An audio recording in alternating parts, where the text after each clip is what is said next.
Welcome back to the Racial Draft Podcast. I am your host, Michael Terrell Ford III, and this podcast is sponsored by Pineapple Rum. What's up, everyone? This is your layman in the spot, Marquis here, coming to you today with my whiskey and Coke, broadcasting as usual, live from my closet.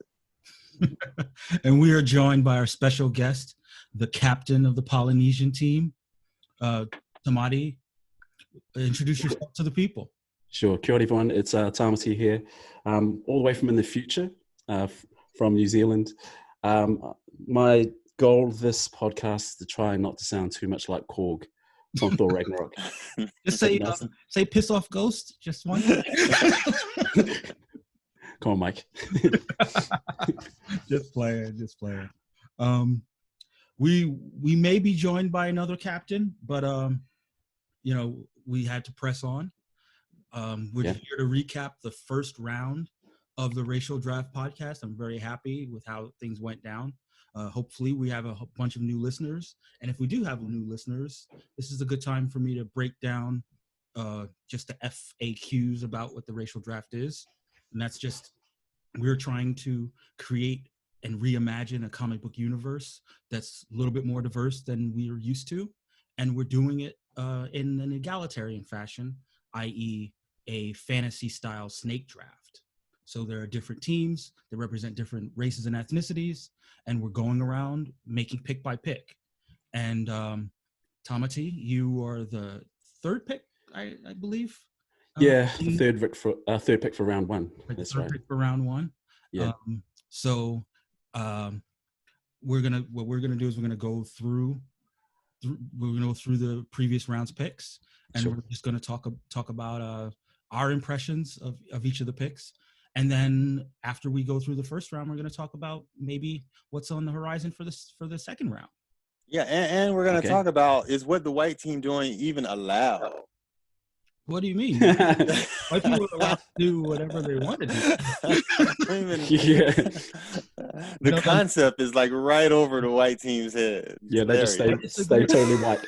I think, honestly, if we're going to talk about the white team, they are on the defensive in the sense most of the characters are white. They could try to take our characters, or they could try to hoard their most appropriate characters. Gotta get some input on whether their protectionist strategy is going to be effective. Well, listen, it's a tough world out there for those who want to be team whitewash. Straight. Must be really hard being a minority, huh? It's the first time they've ever experienced it. Welcome to the show. Bruh. Exactly. So to recap, it's a shame that we don't have the multiracial team's captain here to speak for her pick. But like I said, Frankia, the captain for the multiracial team, will be joining us at some point. But let's talk about her first pick. First pick was Captain America, Steve Rogers. What's your impression on that, Marquis? Well, it's a strong pick, obviously, right? Like my sense is that this is a guy who probably can rack up a lot of points for you. Like, he's probably coming hard in many issues or whatever. I do wonder, as a multiracial character or whatever, how that would sort of affect the way he's interacting with other characters in that universe. For instance, in this universe or whatever, is his friendship with Falcon still the same as it's represented sort of in the movies or whatever? So that's super interesting to me. It'll be interesting to see what kind of points this character racks up from this bent sort of perspective.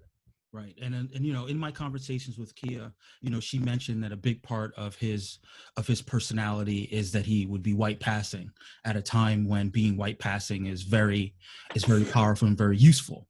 But when he comes out of the ice and he no longer has to white pass, that's when he sort of rediscovers his roots. Well, my only beg to differ there, Mike, would be, why would white passing not be equally valuable today? It couldn't be equally valuable because there, the impediment, the legal impediments in place wouldn't stand today as they would have stood in the 1940s. You might have to fight me on this one, Mike. We can circle back around to it or whatever, but I'd argue there are just as many or even more benefits to being able to pass like that in even modern society. Oh, look who's there to answer our question.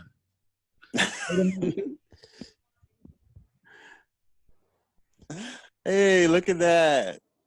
Right on For all time. you listeners out there, we have a wonderful picture in front of us that you'll get to see if you purchase our Patreon one day, 20 years from now. Ronkia? Yes. Hi. Hey, say hello to the people. Hi, everybody. How you guys doing? Doing great, Frankia. Glad to have you on. Mike has started. We're just sort of popping in, and you're right on time because we're discussing Captain America. Your team's. Ooh, yay. What were you guys saying? How wonderful it was, and that was the best pick. Well, the topic is already hot because Mike started by implying that being able to pass was more valuable in the past than it would be today. And I had the counterpoint that I'm not convinced. I feel like being able to pass might have equal benefit for Captain America, even in modern day society. Ooh, I think you're right about that one. Sorry, Mike. Take it, Mike. I guess from the outside looking in, I mean, from, looking in on a character like Captain America, who, for the rest of the world is the whitest of white characters. It's supposed to be really representative of America. I really did wonder, although I knew that Captain America would get chosen relatively early, I really did wonder what would you do with him? And again, this is just an observation from another country, looking back at the identity politics of the US, how would you bend the race of Captain America? I mean, the issue of white passing, obviously, it's a hot topic. I mean, not just in America, but also even here. Mm-hmm. So yeah, when I saw Captain America come through as the multiracial pick, the initial question was, okay, what are we going to do? What are they going to do with him?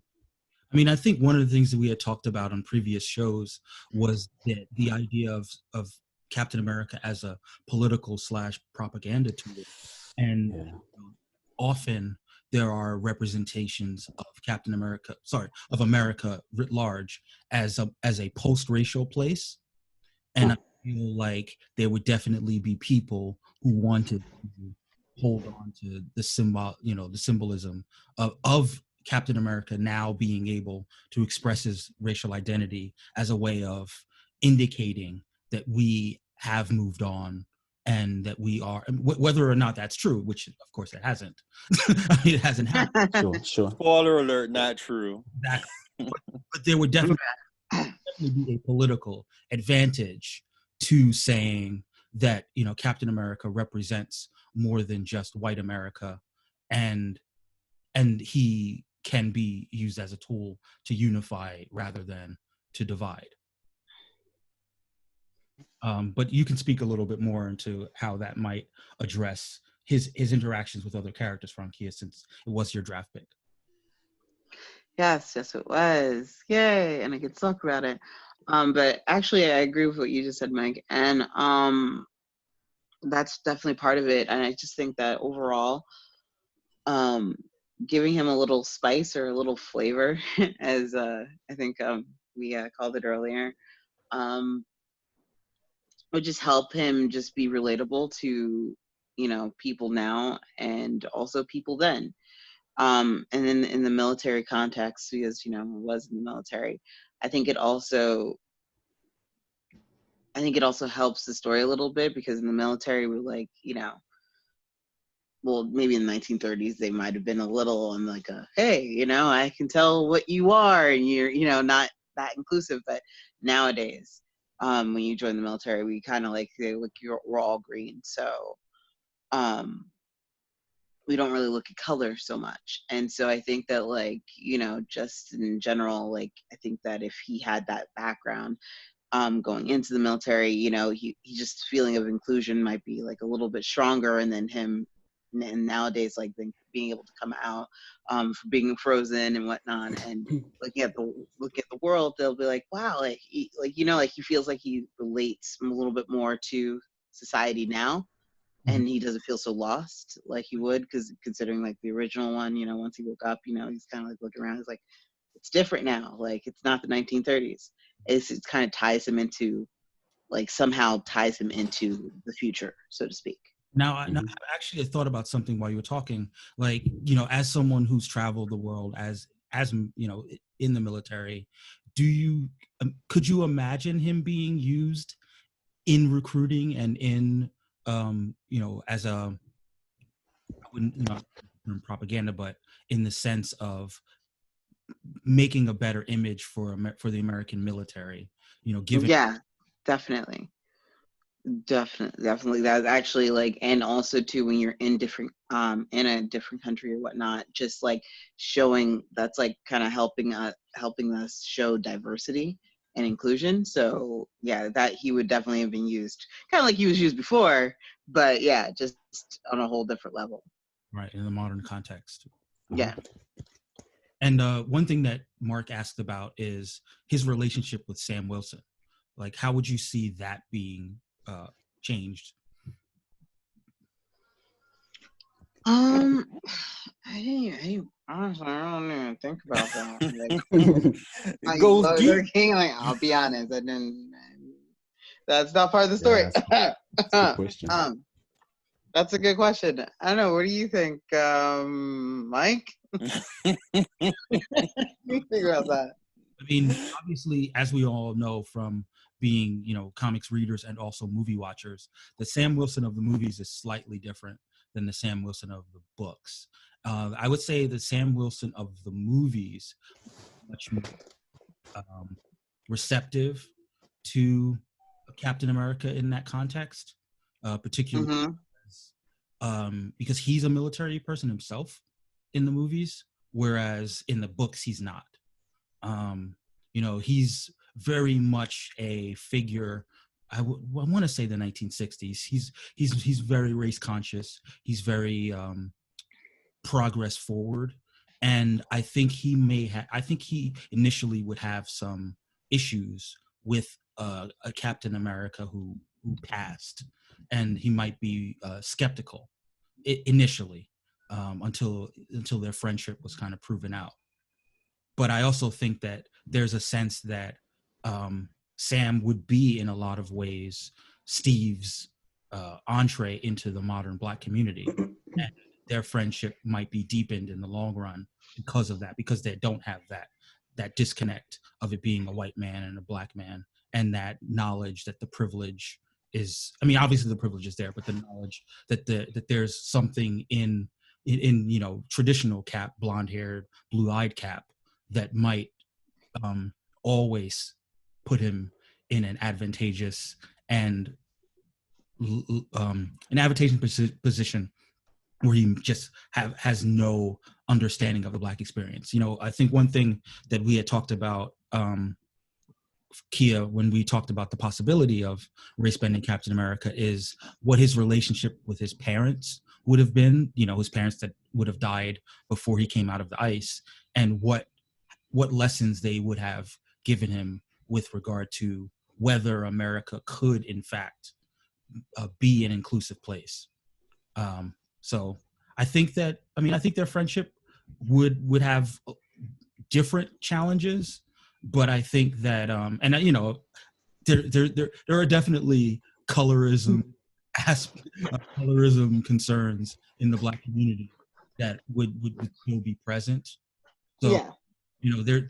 There still would be some tension, but I think that the core of their friendship, the things that their friendships were formed around, would probably still be deepened by Captain America being multiracial. One thing, though, we haven't talked about is the indigenous aspects of Captain America's identity. You had drafted him as white, African American, and also indigenous. So speak a little bit more about Yeah, in my description, I said that he was Iroquois or / Seneca, which that's they pretty much were around Lake Ontario and whatnot, and around in New York at that time. And when they were being broken up, I kind of gave his mom that, or she was African American and Iroquois, but kind of passed as well. And also the healing aspect of her, because she did work in a TB ward. So, kind of like she kind of like linked together, and I was like, oh, this works. This works. I did it. I did it. Yeah, I see you all joyful over there, Marky. Racial draft successful. Yeah, I was like, yes. Like I have to say, it's like a really weird experience trying to give people like different backgrounds, as opposed to like like usually like you're kind of like, oh, they're just one thing or another. Like when I'm actually like trying to like make a mixture, it's a little different. That's not the norm. That's not what we usually do. We don't usually like sit on the bus and go, yeah, that guy is this, and this. Like it's like, yeah, it's probably just this. So it was like kind of cool, like being able to like do that, and hopefully in like the next like picks that I have, I can be like a little bit crazier with backgrounds, stuff like that. Yeah, but one thing that I think when Nate was on the show, he talked about the idea of Captain America being a strong advocate for indigenous communities here. I still wonder whether Nate, whose name? Oh, I still wonder whether there would be some tension in that respect because of him not having grown up in those communities and having any tie with any of the nations. Well, I mean, I think obviously he's Captain America. Everybody loves Captain America, but I don't think he would be a true insider in that respect. And close to the storyline, the regular storyline, he kind of wasn't. Like he wasn't an insider. He got beat up all the time. He got picked on. Everything else like that. Kind of, you can easily add that extra part of his storyline and be like, oh, he was getting beat up because of that too. Like, right. They kind of knew that he was different because they could tell. But right. Yeah, so sorry to interrupt. No, yeah. It's your pick. Sorry. Just on the indigenous angle, that's fascinating. I think because for the majority of my picks, you'll see there's a strong naturally indigenous element that threads through all the characters that I'm planning on drafting. So it'll be interesting to see how that develops with Captain America too, because undoubtedly there's going to be parallels with some of the characters, some you've already seen who I've selected, and some of the real world issues that affect Indigenous people. Yeah. So that's a common thread for a lot of the drafts that I'm planning on making too. So yeah, I found that interesting. That. Yeah. And and I guess this is the moment where I shout out to our boy, the in-house artist, Eli Johnson, who will be illustrating Captain America. So for the purposes of illustrating Captain America, Kia, have you given any thought to the thirst trap aspect? Yes, I have. I think assless chaps would be great, but I know somebody doesn't approve It is of that. America's ass. Yeah, yeah. I mean, true. I only feel like it's necessary, like, to have his ass out. And if he was in the military, or if he is in the military, like, that's kind of stuff that we would do all the time. Like, definitely wear assless chaps. But I mean, I was just kind of gonna make him like, he was kind of already kind of a thirst trap once he got the serum and whatnot. Might make his bulge a little bigger. No, I'm just kidding. But I don't know. Like, I think like overall he has the sex appeal. I think I would like maybe just like make his stuff a little tighter and just maybe pop his muscles out a little bit more, right. And maybe like have him running around with the shirt off every now and again. I got it. Stuff like that. Fun stuff. Are you bearded Cap or clean shaven Cap? Definitely bearded Cap. Oh, yes. Oh, yes. It's going to look like LeBron. He'll look like Delroy. What is it? Delroy Lindo? LeBron looks like now? Wow. Well, I don't know. LeBron, his beard. I actually looked at that earlier today. I was like, it left me wanting. But I don't know. Like, I kind of like want like not like a crazy beard, like or whatnot. But I want that like that good stubble that like like I'm a man and I could be like in the woods chopping down a tree beard. Properly maintained, like crisp and sharp, edged, edged with the best clippers. Okay, so like listeners can't see this, but the truth is me and Mike represent the two opposite ends of the spectrum in terms of beard upkeep. What I've done is allowed my facial hair to do sort of exactly whatever it wants to do until the quarantine. Mike somehow, even though we're supposed to be quarantined to our house, is fully crisped and trimmed up from top to bottom. I can't think of two more diametrically opposed forces. Then we'll make Captain America put right smack in the middle of your two beards. How about that? I feel more on the beard spectrum. Yeah, I can cut my fingers on my beard now. I get paper cuts whenever I touch it. It's pretty bad. Got me thinking of it. It would be kind of cool, like first scene where Sam takes Captain America to a modern barbershop. Like, oh yeah. Yeah.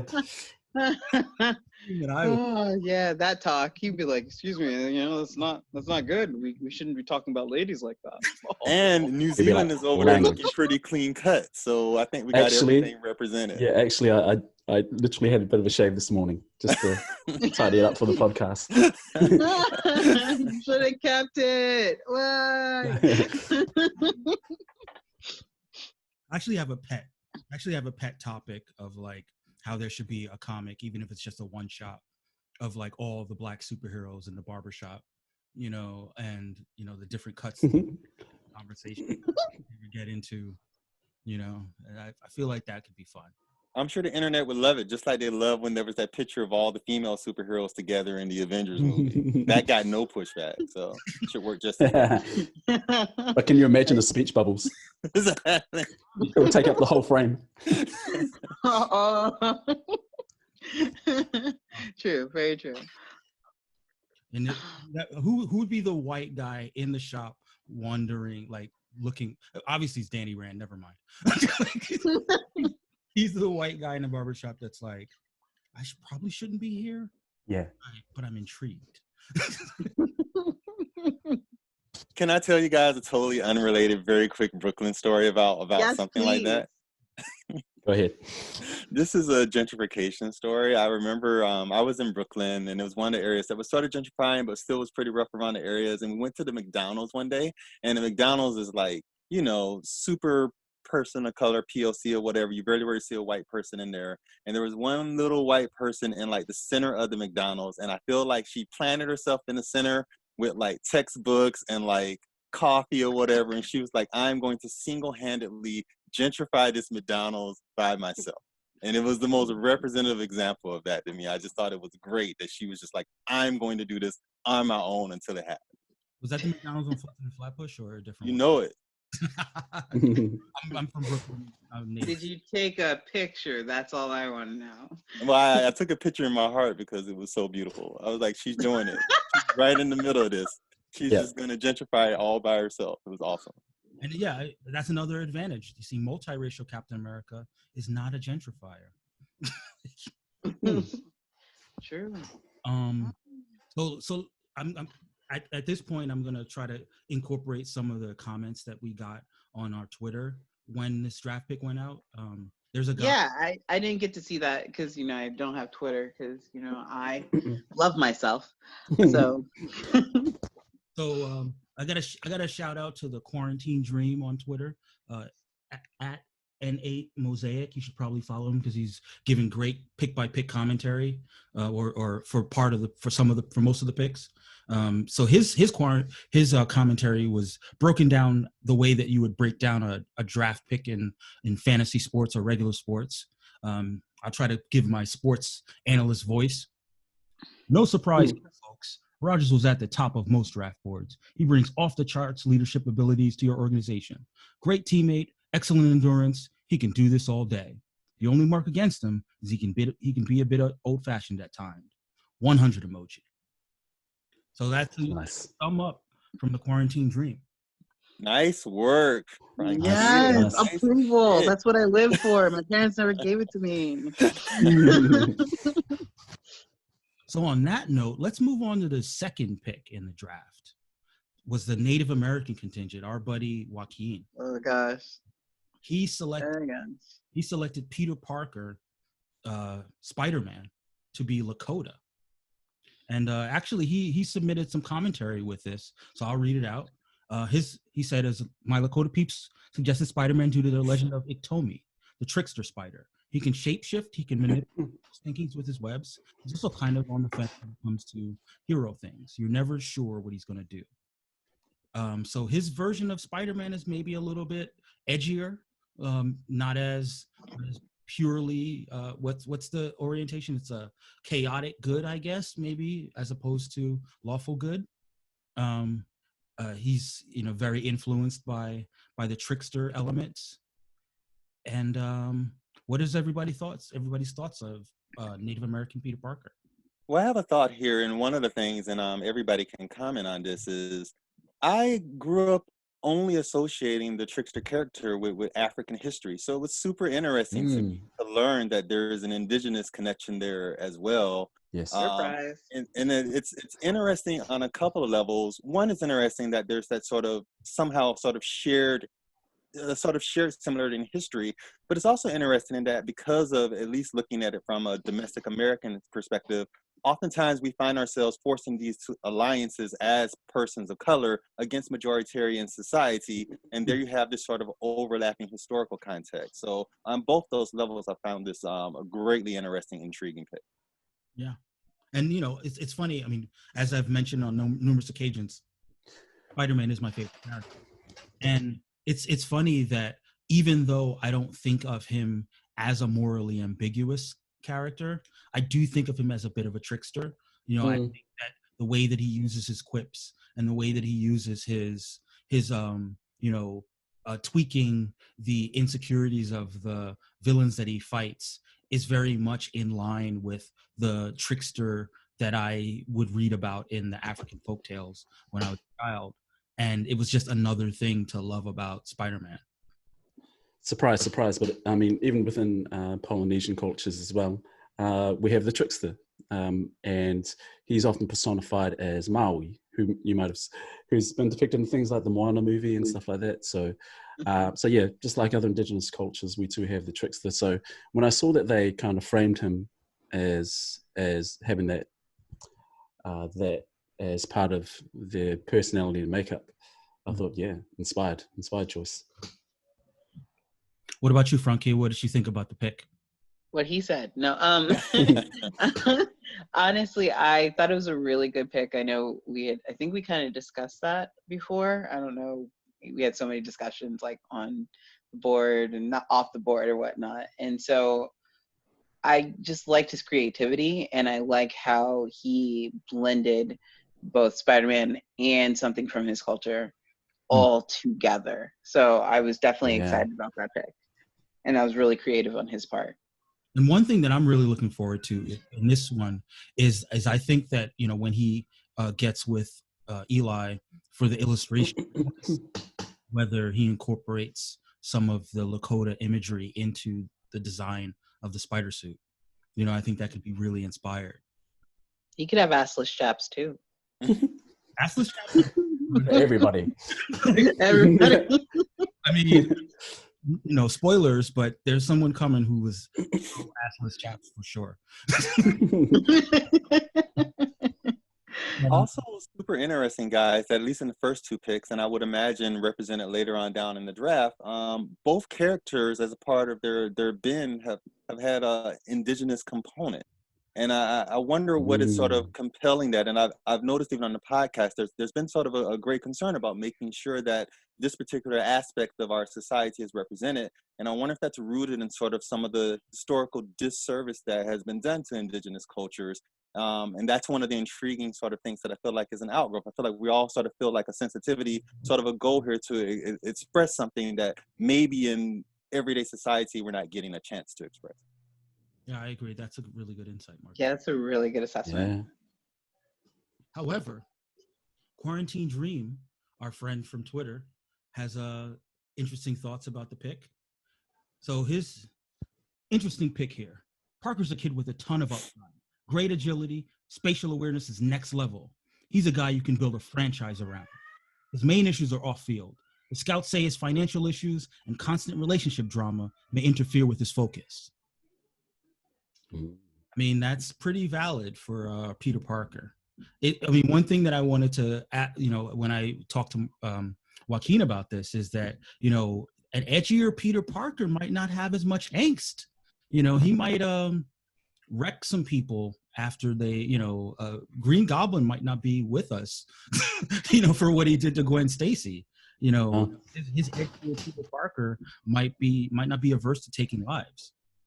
So it's one thing to be, as a dyed in the wool Peter Parker fan, I am skeptical of a Peter Parker that is, beyond the edges of the moral lines. I think, obviously we make jokes about Spider-Man 3,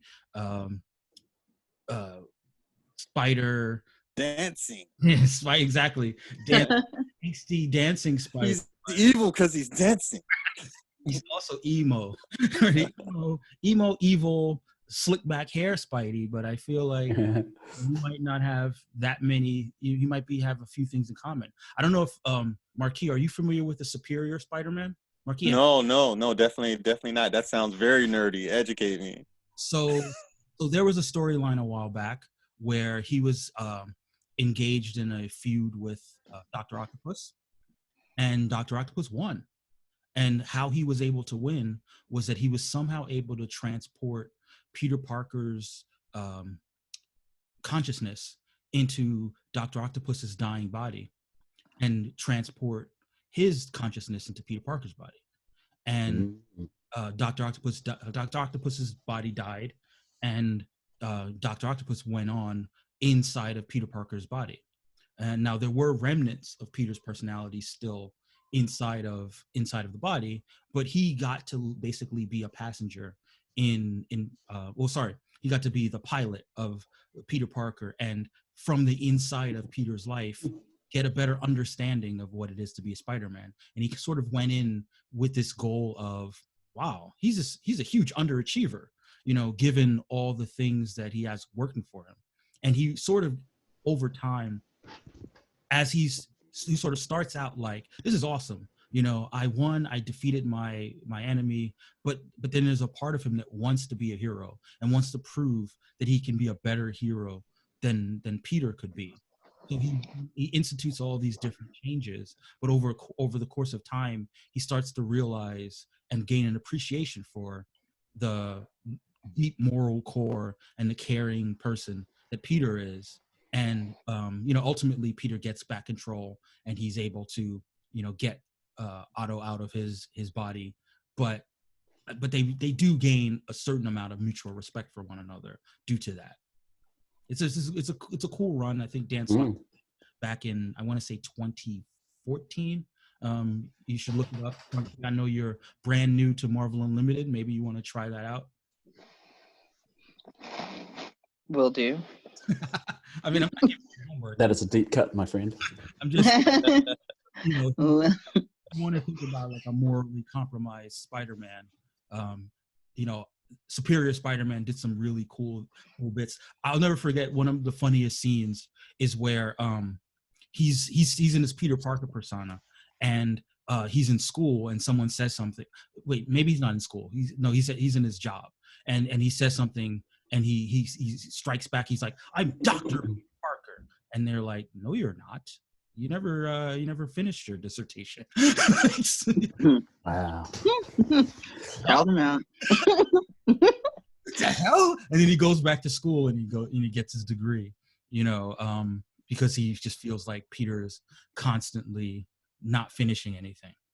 But Dr. Octopus's ability, like his haughtiness and his arrogance inside of the Peter, like he makes so many enemies.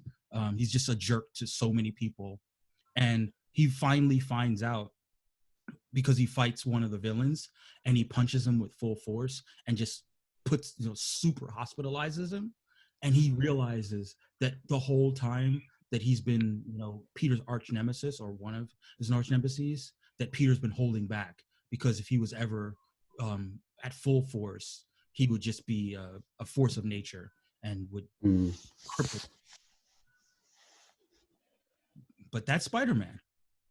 I could Nice. I talk for hours about Spider-Man. So let's move on to the third pick, and that's your pick, Tamati. Yeah, let's Exciting talk about times. this. Exciting. Let's talk New about Zealand. that. Speaking of assless chaps, name of the Submariner. Yeah. Let me just say, this pick go ahead. ignited the boards. The Discord went crazy over this pick. Wait, you're a Discord, Mark? Of course, I'm a lurker. The lurker. I I see all. Yeah, that wasn't planned, by the way. But what do you want to know? Why I selected? We want to know everything. Oh, you want to know everything? Let the people know. They're not all on the Discord. Give it all. Yeah, fair call. This pick had been kind of a long time coming, actually. Submariner had always been one of my favorite characters, and the reason being is because, and I think I said it in the thread a little bit too, was that the Submariner is almost the perfect depiction of a lot of our stories about our gods in Polynesian culture. And one of the common gods across a whole lot of our cultures is Tongaroa, who's the god of the ocean. So, very similar to Poseidon and Neptune and other traditions as well. And so it was kind of a play on that. And then, of course, little events started happening, like the Aquaman movie that came out a year or so ago, having a Polynesian portray Aquaman with Jason Momoa portraying. Yeah, they did that right. And so all of these things started come around, and then again, it's kind of sparked the idea that if I was to pick any character within, particularly the Marvel universe, again, it would be the Submariner, and I would give them a different narrative and a different story. And so the story I built around the Submariner here was that he was born to a Maori woman. He, of course, similar to his origin story in the comics, he is a mutant. One of the first mutants.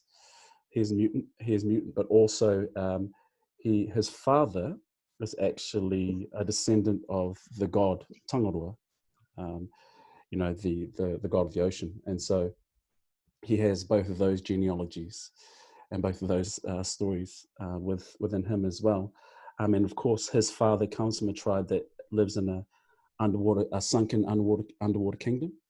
And so they've adapted. And so he is a combination of all those different abilities. Now, I guess the narrative for him is that talking about Indigenous issues and stuff. Well, of course, colonization is probably the biggest issue that unfortunately connects Indigenous people all over the world. And when I was watching Black Panther and I saw the way that Killmonger was portrayed, he's basically a soldier for the third world, a soldier for colonization. And, you're sitting there during the film nodding your head thinking, you know what, he's kind of got a point. Yeah, exactly. He's right. He speaks for a lot.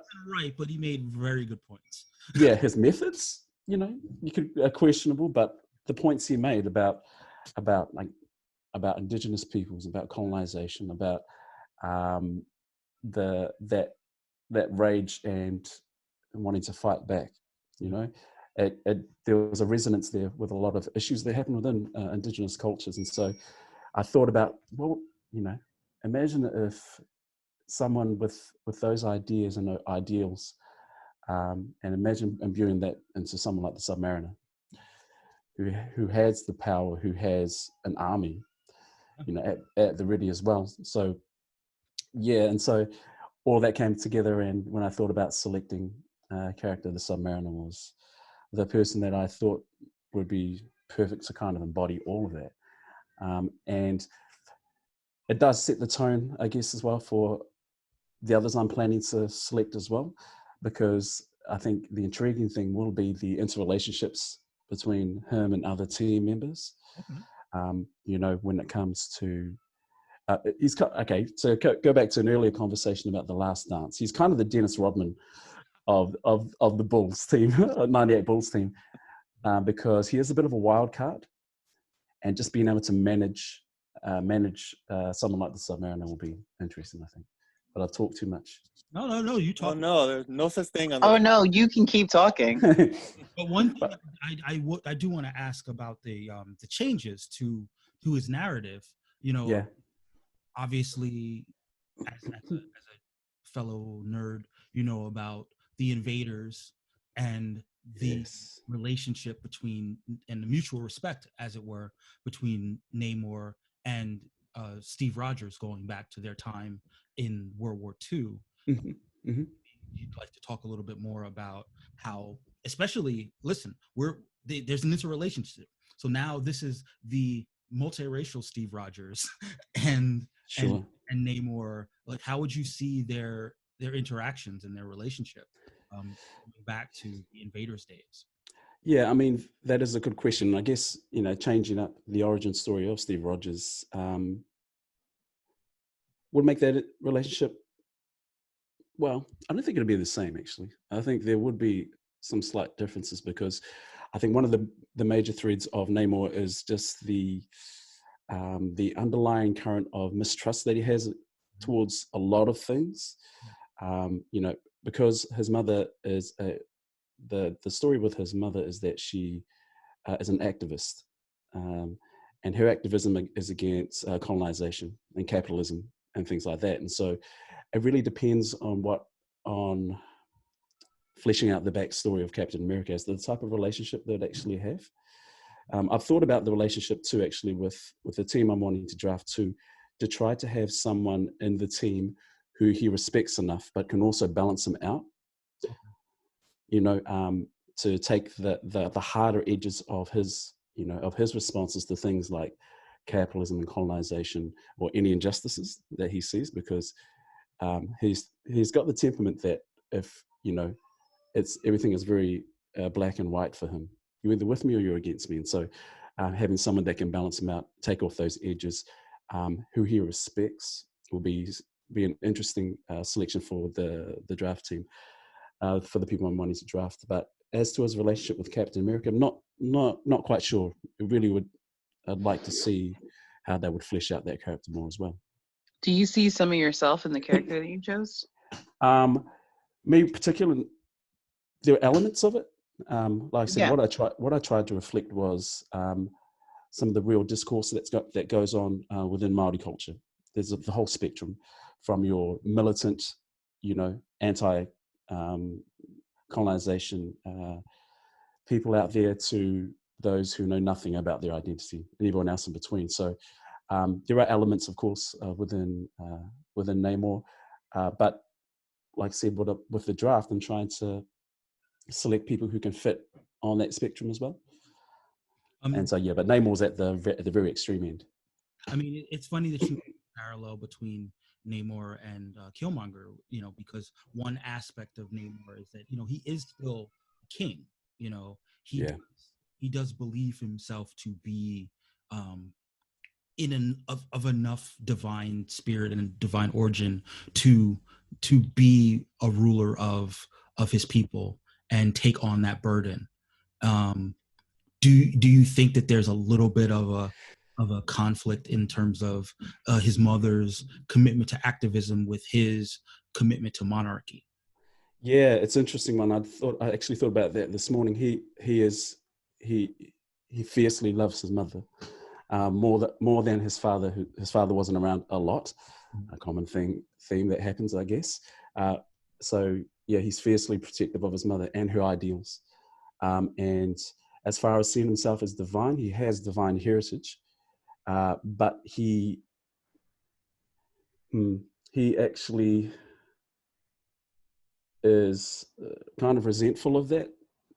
He's pushing back on that as well. So much so that I think he would question the gods themselves and fight against them, because having seen the struggle of his people and what they've been through and what they're currently going through, he feels like the gods have abandoned his people, and so he sees himself as, I guess, a soldier for them. And so, that he would fight the gods themselves, and and that could be interesting when he comes to get, if people draft Thor or whomever, because he would see them as the direct representative of what he's fighting against. Now, one thing, listen, we can't talk Namor without talking about the fact that he's a bit of a ladies' man. Yeah. Well, this podcast is all about the eye candy. Yes, it is. Eye candy. So, I know you had a casting choice, but just talk a little bit more about Namor as, man of the women. So to say. And I just love how Mike always is bringing it up. Just saying. Yeah. Thirst trap. Hey, I don't know. I mean, if you could write a Tinder profile for Namor, you wouldn't have to do too much. I think just the sheer drive of purpose. I mean, apart from the physicality of him as well, I think he would appeal to women. It's not a weakness. Okay. But because of the love that he has for his mother, he respects women, so he's more likely going to listen to a woman rather than with a man. Right. Yeah, he really respects women. Wink, wink. And so he would be. I think that could that's a real. I think that's something consistent that's carried through from the character development in the comic books as well, right? Well, someone in the comics, and I don't know this to be true because while I haven't read a lot of them, Namor haven't read all of it. That he has a weakness for blondes, in the comics. I think he'll be equal opportunist, but I'm gonna sway him back more towards women of color. How about that? Smart. Out of respect for his mum. Taking a stand over there. I like that. Yeah. I don't know what the underwater equivalent of jungle fever is, but yeah. So explain this to me, guys, because I feel like I heard a rumor that Namor might replace Black Panther as the hero of that series or something. Is that a possibility? No. So there have been some rumors that. So I don't know if you know this. There's a long-standing rivalry in the comics between Namor and T'Challa, and it came to a head a few years back where they both took turns destroying each other's homelands, and it was much worse for actually Wakanda than for Atlantis. It came on the heels of, as I recall, a Thanos attack during one of the Jonathan Hickman runs on the Avengers. But essentially, that was so powerful for fans of these characters that I think people who are fans of Black Panther and fans of Namor want to see them kind of do battle. And there's been a long-standing rumor that Black Panther 2 is going to have a Black Panther versus Namor conflict in it. I hope it's the whole movie. That'd be so cool. Personally, I think that's a better fit for Black Panther 3 because I don't see Black Panther win before he loses, and I think that if, I like, it would work for me in comics is that Namor's been a character that's been around for so long and the tension had been building for so long that when it came to a head, it was earned. I worry that if they introduce him and they have him be an antagonist for Black Panther, it sort of sends the wrong message about the character that, that he would be kind of imagined as primarily an antagonist rather than a protagonist in his own right that has aims that are in conflict. When I think of the famous monarchs in Marvel Comics, I sort of position T'Challa at one extreme, Doom at the other extreme, and then Namor as somewhere in the middle, sort of morally, where he's he doesn't want to take over the world, but he is definitely willing to cross moral lines for the benefit of his people. Yeah. And it those three to me are often in ongoing conflict and ongoing tension. So, I think that if we're going to position like anyone to be an antagonist with staying power, I'm in the camp of Team Doom, because I think that Namor is so morally complex that he sort of deserves his own arc and deserves his own movie to flesh out what he's trying to achieve, rather than just be the guy who destroys Wakanda, in Black Panther 2. So I'm hoping that those rumors are not true, but I am hoping to see Namor in the MCU sooner rather than later, because and also, he's a character that's often associated with the Fantastic Four. So I'm hoping that we can see that interaction. That's right. In the comics, he's had a soft spot for Sue Storm. Yeah. People Don't like to make jokes. She steps out every now and then with Namor. So I know we have other picks, but I do have one follow-up question on this for our New Zealand guest today, because I was a tourist in New Zealand several years ago. Loved it, beautiful country. Yeah. And one of the things that I thought, and I wanted to get sort of your perspective on this, was, so America has this sort of complex, sort of vicious history where sometimes I feel like we don't really do a good job of sort of acknowledging just how brutal our history is. And as a tourist in New Zealand, I was thinking, oh, well, there is a dark history here, but this country seems much more progressive in sort of terms of, at least talking about the past and trying to deal with it. I saw stuff on local television, I saw posters, I saw things that are way different than the sort of things that we see here domestically in America. So I guess what I wanted to ask is that true? Is New Zealand doing a better job than some place like America? Or is that just the image that I was seeing as a tourist not really representative of what it's like on the ground? It's a fair question. I think it's probably a bit of a combination of all of that. It's really hard. It's really hard to compare histories with other countries. But yeah, we have had our issues, and they're still ongoing. I'll put it this way. I mean, the reason why Māori still have an identity in our country is because the fact that they've resisted from day one, from being colonized, and fought and fought and fought.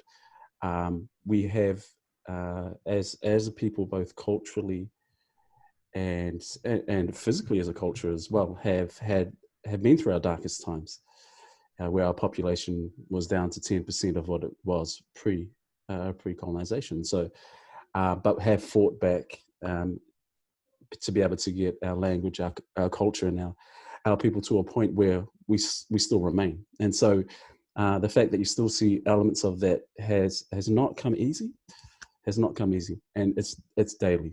But yeah, I think if we had to compare kind of the situation we're in to other Indigenous people, we have made huge advancements. One, to have a presence, and two, for our culture to still be surviving. For example, I mean, I'm blessed to be able to have English as my second language. My first language was the native language of this country, and so, but that isn't that common still. The majority of our people still are unable to speak their own language, and so there's all those aspects that still are living and breathing examples of what we're up against every day. So yeah, it's a fair assessment of what you saw when you were down here. That the struggle is not over. Yeah, that's actually super helpful for me. I think sometimes when I think about the podcast, one of the things that I really think about it is like, we're trying to prove in sort of a very sort of like polarized society that people can talk about race and these issues without losing their mind. That Absolutely. They can communicate like adults, and that they can make progress, and people can make concessions that are sort of honorable to the history of things. And I was like, okay, well, you can talk about the indigenous history of a country that is at least partially being done in New Zealand, and we clearly need more of that domestically. So that's very helpful insight. Yeah, it gets easier every generation too, for us down here, compared to what my grandparents had to deal with, to my parents, and to what me and my children deal with on the daily. We have come a long way in a relatively short time. Anyways, guys, should we keep it moving, or Yes, sir. let's keep it moving? Keep it moving. Yeah. Who was it before? You had a casting choice for Namor, and it's important. Yeah.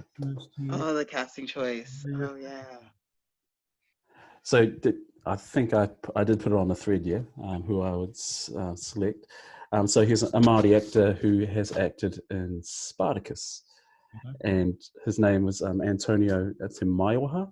But if you see the image, there's a resemblance there to how Namor has been depicted. Go to Facebook, Twitter. I forgot to add him to Instagram. We've got all the socials. But I'll add him so that people can take a look and make a decision as to whether they can see it in their mind's eye.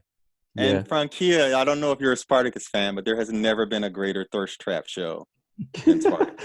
Lots of assless chaps. You should definitely, ladies, if you're looking for a thirst trap show, Spartacus is my shit. Spartacus is my shit.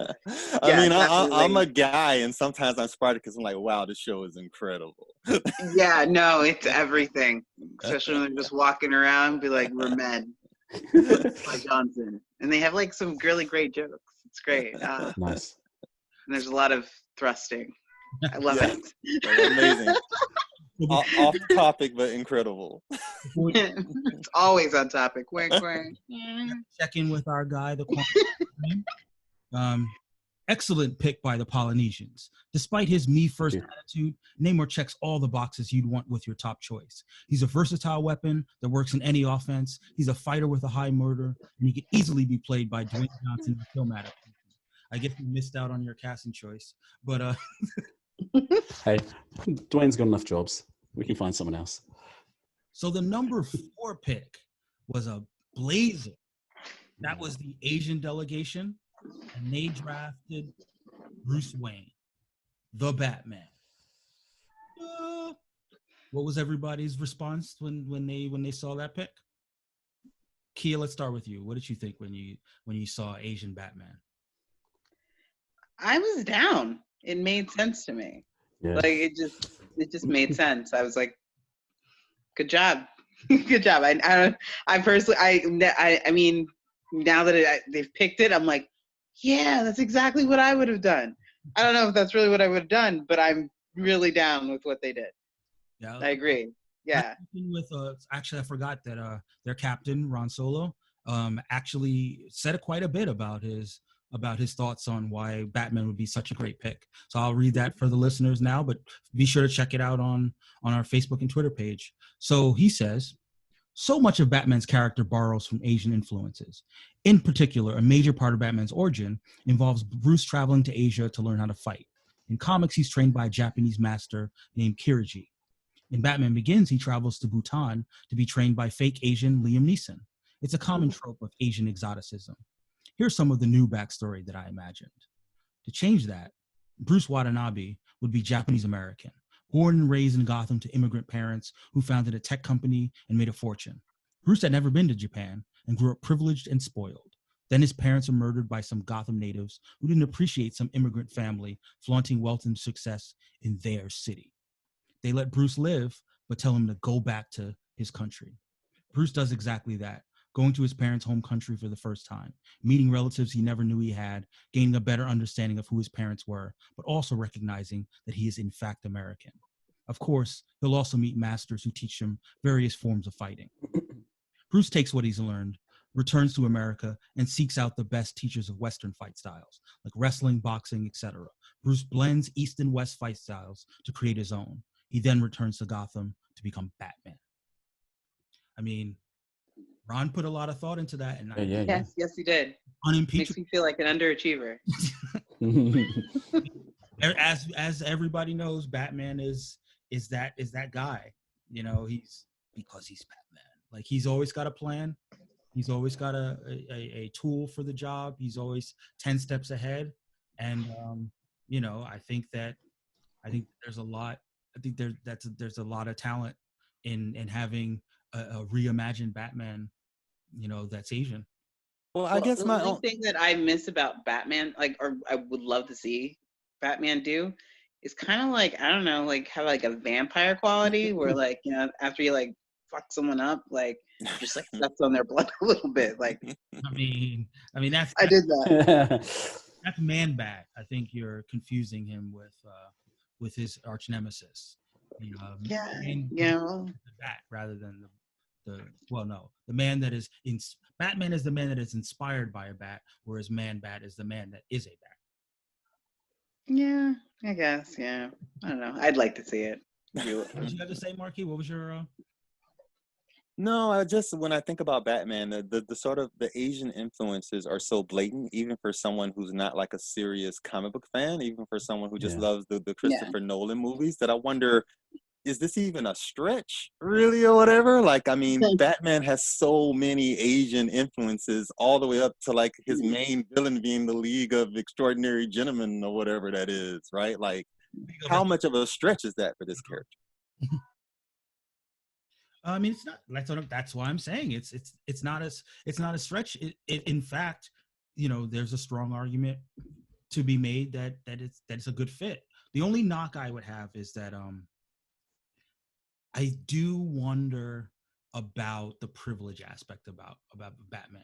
You know, even people who like Batman kind of think he's a jerk, and you know, and the jerkness does come from that disconnect of being a white man in America. And, you know, ironically, I've made this argument before in context. Batman is popular he's popular with liberals, and he's also popular with conservatives. And I think conservatives like him because he's a rich guy who goes outside of the bounds of institutions in order to mete out justice.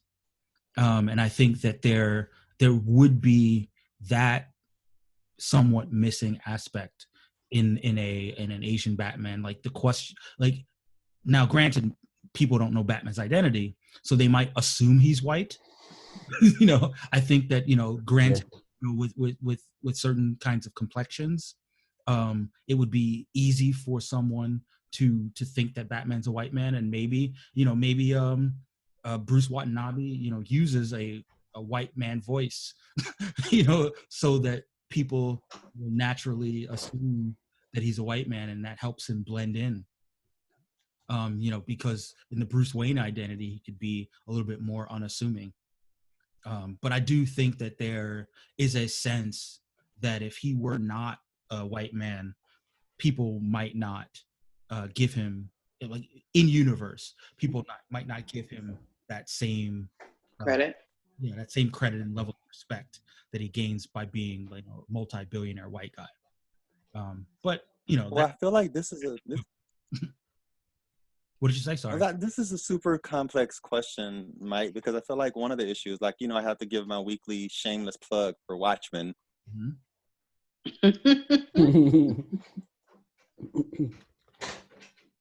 Wait, I think we lost Mark for a second. Hopefully he comes back. Yeah, I think he's frozen, or he's just messing with us. One of the two.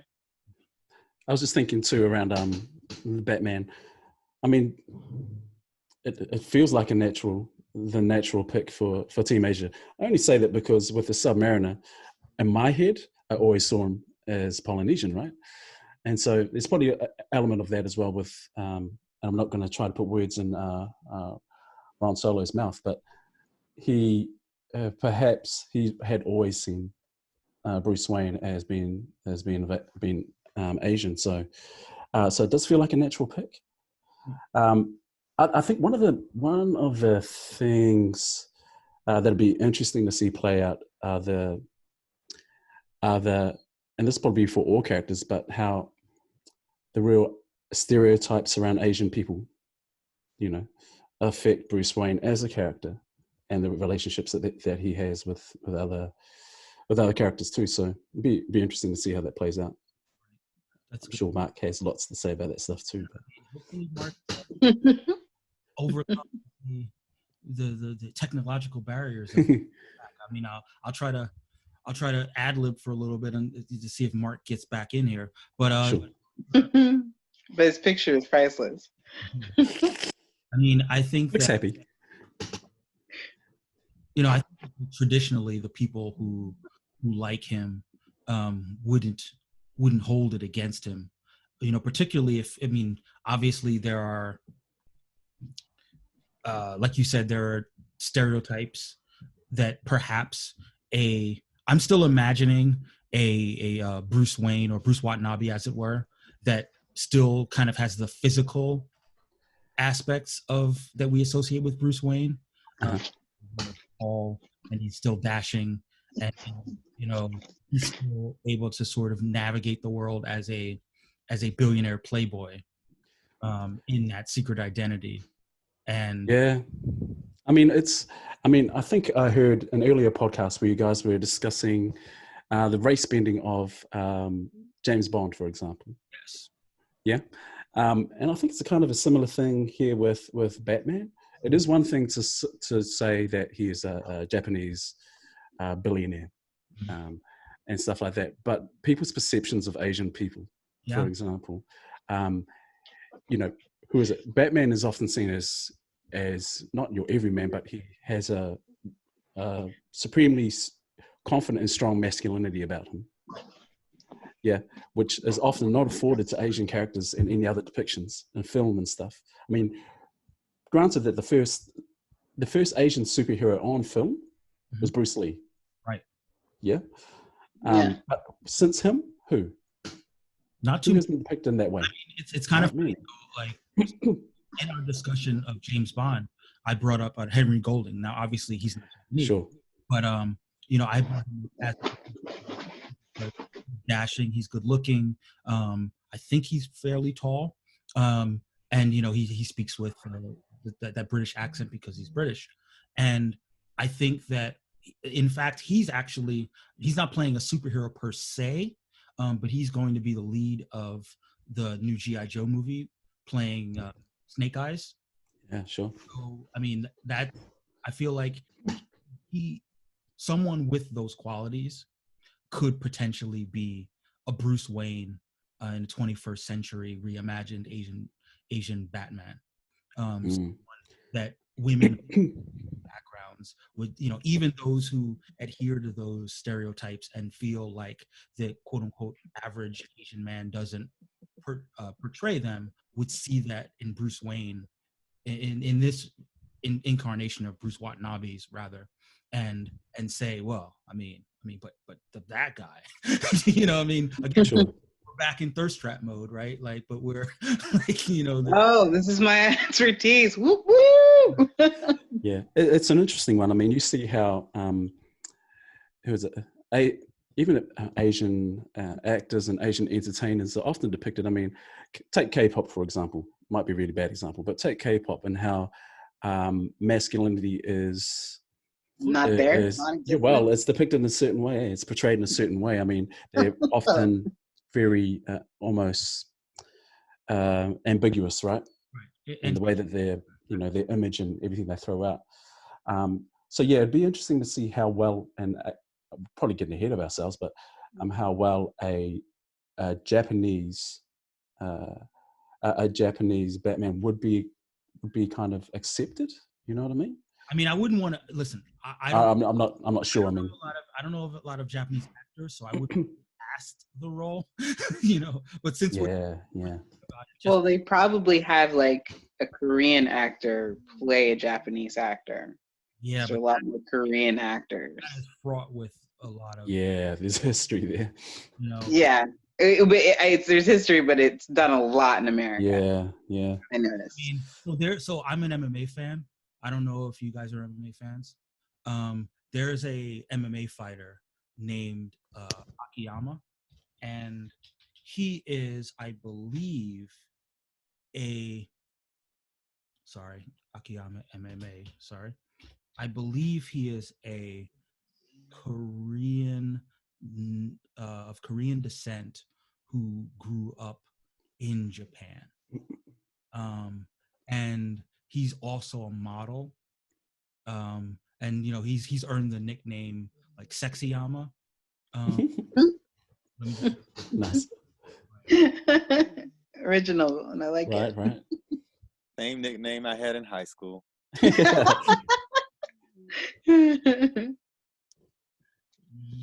he is right.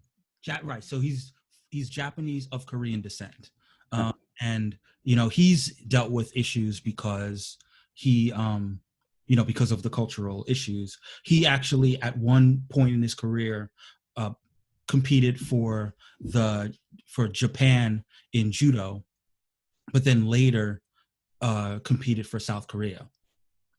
So, but like he's modeled in both countries. He's super popular, and he kind of fits the Western mold of standards of beauty. So I would guess what I would imagine is someone in that vein. I mean, he's not 6'3", like I think he's 5'11" or something like that. But we could again, we're not casting the role per se, but we're trying to sort of imagine a sort of tall, dark, and handsome, if you were, playboy. And again, if the idea is that most people assume that Batman is a white man, Mark, that's now Marquise is your chance to jump in on your Watchmen point. He did what he could do to sort of play into people's assumptions that Batman was white. Then that also allows him to hide in plain sight. Yeah, my only commentary there was just sort of like, in general, blackness is seen as so threatening in American society that if you take Batman and you make him black, pretty much the Watchmen universe is the only thing you can create that's realistic, because the idea of sort of a mass black man avenging crime is so disturbing in American society. But the sort of stereotypes that we're with him. Right, exactly, or whatever. Like Commissioner Gordon wouldn't be waving the black light. Like, oh no. Yeah. He would need to be bulletproof. Set him in a black city in order to make but stereotypes around Asians are so different, yet equally threatening and more invidious, right? Like, I mean, they're just different, right? And they sort of function in different ways. So that's sort of interesting to me. Like, would he even be taken seriously if it was Asian? I wonder if that's more the core of it or whatever, or would it be that sort of like hostility, same sort of animus? It'll be interesting to see how that plays out. Oh, for sure. And let's check in with our buddy Quarantine Dream has some words. Well, folks, you knew the Bat wouldn't stay on the board for long. Arguably the most versatile talent available. He brings brains, brawn, and billions to the table. It will be interesting to see if the Asian delegation decide to draft a Robin at a later round as a handcuff pick. All right. I mean, he comes with the commentaries for sure. Kia, do you have any final words about Asian Batman? He can get it. No, no, I mean, just once again, he was a really good pick. I was really impressed, and it really made me feel bad that my backstory wasn't better. One thing that's just like, so I have a weird pet peeve about Batman, right? You know how the Batarang is supposed to be a boomerang. In recent years, though, they've turned the Batarang into something less boomerang and more shuriken, kind of like throwing. Yeah. And it's been kind of tough for me because I never thought of the Batarang as a thing that could maim you, as a bladed weapon that could maim you and potentially kill you. I thought of it as a concussive weapon that could, kind of knock you out and, knock weapons out of your hands. And it's kind of, it's in my own thinking of Batman, in comparison to how a lot of people think of Batman, I don't think of him as someone who maims people. I think of him as someone who subdues people. And, again, it's kind of ironic that, you're here on the podcast, not to stereotype, but like, I imagine, you may have thoughts about the boomerang versus shuriken, Tamati. No, not at all. Not at all. Well, what are they? There's a saying: if you throw a boomerang and it doesn't come back, it's just a stick. Pretty much. So yeah, that just science. Yeah, if you throw it and it doesn't come back, it's a stick. So, But I mean, I think that in a way, having an Asian Batman would sort of lean further into the Batarang as more of a throwing star, and sort of the ninjutsu aspect of Batman more so than the kind of multifaceted, all tools Batman. But that was just my little soapbox, so to speak, about how Batman should not be maiming people. Batman used to kill people and shoot them with guns. That's He like threw people out of windows. that's like the 1940s, dude. I mean, in the modern era, the man has a code, and I respect the man with the code. But we have moved on to the number 5 pick. And the number 5 pick is the Jewish contingent, and of course, all disclaimers in place. We all know that Jewish is not a race per se, but for the purposes of the racial draft, they are a team separate and apart from what will later be termed as the white team. Yeah, the internet's gonna love that, Mike. So the Jewish chose Jean Grey. Now, what did everybody think when Jean Grey got chosen? I was pissed. Pissed. I wanted Jean Grey. But yeah, it was a good one. It fit. She had a pretty good description too, so it fit. I could see Jean Grey being kosher. Right. mm. What about you, Mark? Yeah, this is complicated. This was complicated for me to sort of wrap my mind around the whole Jewish white dichotomy, essentially, or whatever. So I think I need to see what the internet trolls chime in with, and then I'll just make sure to have the opposite opinion, and I'll have a strong opinion on it. I mean, I would be remiss if I didn't chime in with the Captain Annie's, the co-captain rather, Annie's take on it. She said that Team Israelite has claimed the OG redheaded telepath with the power to disassemble you telekinetically, which will pose interesting philosophical quandaries for our heroine. Stay tuned for more.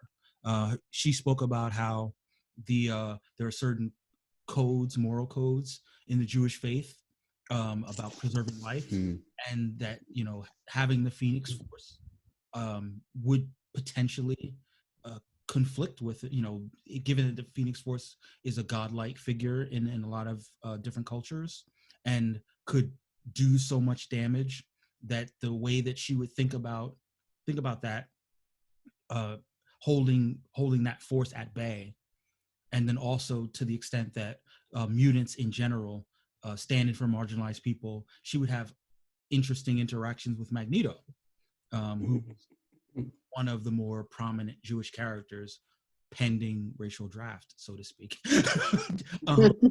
But yeah, I mean, I think that Jean Grey is an awesome character. I think she's supremely powerful, and bringing it back to the strategy element. I mean, she's been ever since she's come back from the dead, she's been featured prominently in the comics, and I think that's not going to change. I think she's a particularly powerful character. I mean, we're not going to speak that much about the movie and how poorly rendered movies, but yeah, I think there's a lot of different ways to represent Judaism with Jean Grey. But this pick is just based on strength, right? This is a power pick because she's such a powerful character. I think it is a power pick, but I also think it's a pick that is not incompatible with certain virtues and values for Jewish people. Yeah. I mean, I thought it was a good pick. But to be fair, when I thought about how the people might draft, undoubtedly, the power of the Phoenix is at a cosmic level. Yeah, the scale of her power is immense, almost omnipotent. So, yeah, I mean, it seems like an obvious pick. But as far as A-listers, that's what I found interesting, that they would select Jean Grey so early in the draft. And again, it will be really be good to see what the strategy is there. as to why they selected her up front. They think that someone might snap her up relatively early as well. And it's probably, and I guess I thought about it too. It's similar to the Namor pick, how you would manage someone that powerful with a checkered history, you know, being both Dark Phoenix and a Phoenix as well. I mean, how they would manage that person as well. So it's an interesting one. But I mean, it made sense with the backstory that Annie provided too, why they might pick someone like the Phoenix. So yeah, and the thing about Jean as a character, like I've lamented, you know, fairly recently that she sometimes falls into the trope of too powerful for her own good. And you know, she's Captain Marvel. And you know, when there are female characters that are super powerful, she's not the same. Like, you know, when there are female characters that are super powerful, a lot of writers don't know what to do with her, except to sort of, because they're terrified of, you know, woman power. Yeah, what are they going to do with the woman with all that power? Yeah, what would they do? Exactly. So all the male, why can't she just fly away with the glove? Like all the male characters, like, you're too powerful. You know, you can't handle it. Yeah, your weakness must be a man or something. You know, so yeah. I mean, I think that this would be a good opportunity to give her, you know, if again, the racially drafted Jean Grey would be an opportunity to give her more layers and to give her more things to her character than she's really powerful and she's trying to bait back. Yeah. As long as they don't make her the Yoko Ono of the X-Men. No, we can't have her. Because that's basically what they did, the lame narrative, right? I mean, she started out as the Smurfette of the X-Men. Yeah. And then in a lot of ways she became the Yoko. So I hope that he's got some great ideas for right Jean, and give her three-dimensional, you know, depth. And absolutely. And again, I'm hoping that the Jewish team does get Magneto on their side, so that they can explore those layers. Yeah, not gonna happen. No, I'm just kidding. Yeah, I feel like there's gonna be some blocking now to prevent that. Just because you said that. Have made a note. And we're now on the number 6. We're now on this number 6 pick, which is the white team. Where do I have comments? Here we go. Here we go. Team Colonizer, if you will. Always running. Yeah, always running. Colonizer decided to play the defensive strategy. They wanted to keep a white man in their role as white, rather than take a person of color and make them white. And they went with Barry Allen, the Flash. I think that was honestly a safe thing. I think he would have been a bad guy either way, but like we would have like horrible comments to say. But I think that was like safe. He's like, I'm definitely not gonna like change a character into something else. Like, yeah. I mean, he leaned into that pick. Yeah. What I love about this pick is his rationale, though, because you know the captain Sean, who's been on the podcast, and he's big FCL aficionado. He knows how this works, but he knows which white man has literally rewritten the universe time and time again to satisfy his own personal issues. The world. Every historian? Not everyone in history. Yeah. You know, I don't know. Every white man. DC. Edit that out. But you know, one of movies is time travel, and because he can time travel, let's go back to a time when it was white. He can do that too, but he will occasionally go back in time and change things and just completely alter continuity, and I feel like that is a white thing to do. Yeah, pretty much. He created a whole new reality based on the fact that he was like, my mom's got killed and I don't like that. So my mother from getting killed, and even though that created a dystopian future, he was happy. So That's all that matters. like I feel like his that's, I don't know if you guys watch the CW Flash television show. I did for a while, and then I just stopped.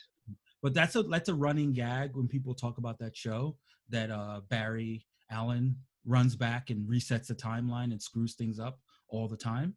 I feel like that is pretty standard Caucasian behavior. For all we know, the pandemic that we're living in right now could be the result of the Flash running back in time and changing his dinner order back in 2019. So I feel like that is. I bet you it was. Yeah, and his lightning is white. It's all there. I just find it funny that they wanted to keep the long distance runner white. But he's also a sprinter, to be fair. Like, I would be participate in many events. I would be okay with a Black Flash. Like I was very disappointed for the Black delegation. Luckily, there are multiple Flashes, and if you know anything about the different Flashes, Barry. No, we can't do Black Flash. Too many Black people are stereotyped as running fast. Well, let's not talk about Black men running right now. That's probably not the time. I am all. This is true. What happened? What's it? I missed it. I said we shouldn't be talking about Black men and running, and I said rest in peace again. I had to take it there. It happened. That got uncomfortable. Exactly. Yeah. It's a serious podcast sometimes about seriousness. Yeah, let's jump ahead. But so Barry Allen, he of the running back time not to prevent Black people being murdered, but just jumping back to correct his order on Uber. But and he's a cop. Let's be fair. Barry Allen is a cop. So maybe he does better fit as a white guy. Unfortunately, our boy Quarantine Dream doesn't have any commentary. It speaks for itself. Speaks for itself. Nothing to say here.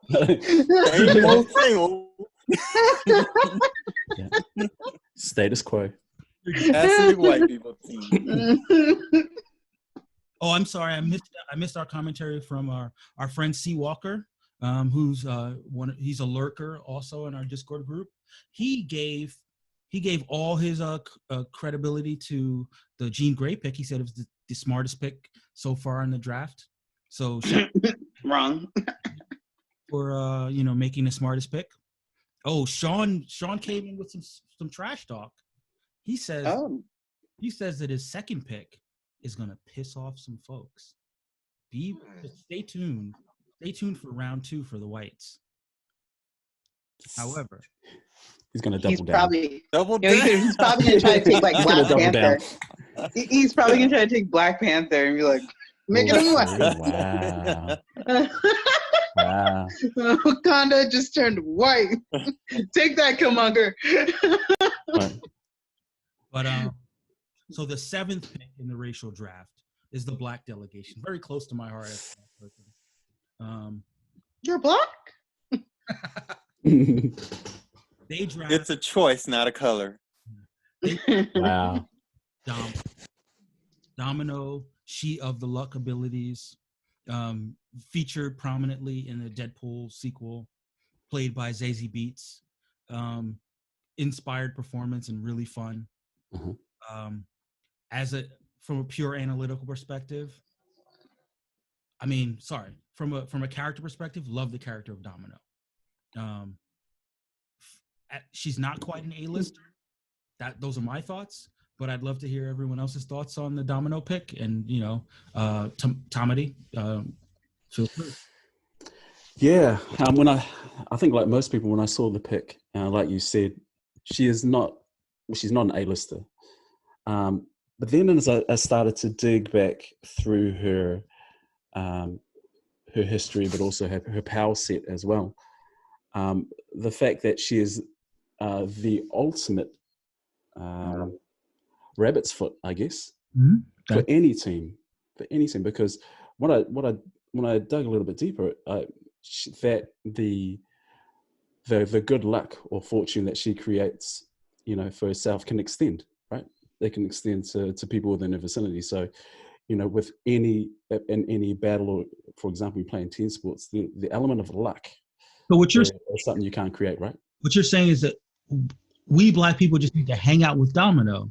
I knew it was going there. I won't let you put words in Read my all mouth the luck you there, can get.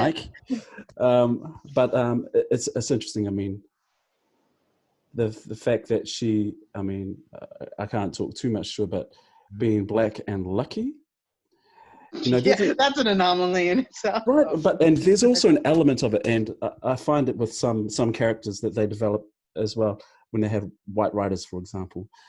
So they often depict people of color and or Black characters as being instinctively good at stuff, or have the natural ability, right? The natural ability to be good at this, be good at that, at whatever. And what it does a disservice to the skill elements that come with anything, with being good or lucky at anything. You know, they say you create your own luck. What if that was, but with the character of Domino, it seems to be more of it's a mutant ability. It's an innate ability that she, I'd hate for it to come across as that she never had to work for it. Right. You know what I mean? And so it's always been an interesting superpower to have, Right. the element of luck, you know, to create your luck and be able to extend your luck to other people and stuff like that. And so, yeah, it got me thinking more than I thought, actually, when I saw the pick initially around Domino, because she's not as well known as some of the other characters, but I sense, now you might be able to set the record straight here, Mike, that there's possibly a deeper strategy there. I'm hoping so.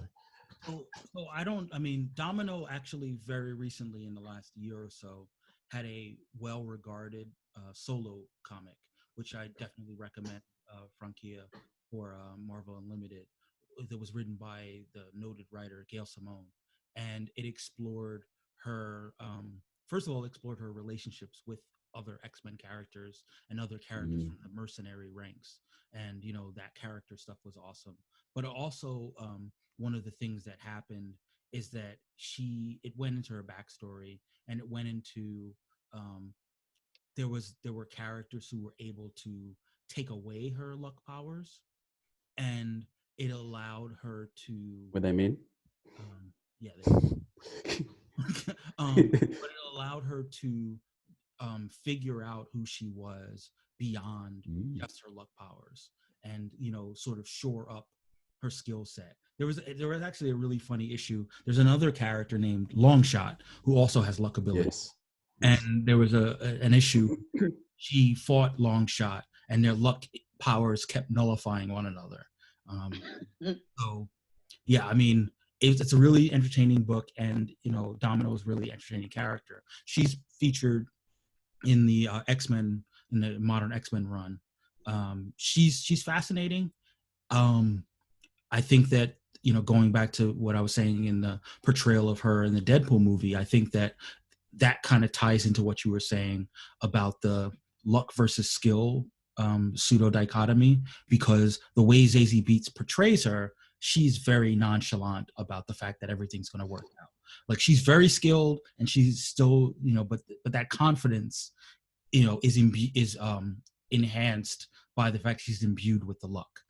And, you know, I think that, you know, as a Black person, I think it's kind of cool, you know, to have a character who's just so confident that everything's going to work out, but also confident in her competence. And, as you know, there aren't too many Black women characters, so to have a Black woman who doesn't have even a slight hint of any kind of imposter syndrome and just kind of things are going to work out, that is super inspiring. However, some of the people in our group, you know, were a little bit more skeptical. Our boy, shout out to Shep. He's not sure about the pick. He agrees that he thinks it might be a little bit of a reach. Our boy C. Walker, he thinks that, you know, he's skeptical, but he thinks that the luck option might mean good things for future draft picks. So I have a quick question. What does he mean? Why does he think it's a quote unquote reach? Yeah, I so thought that too.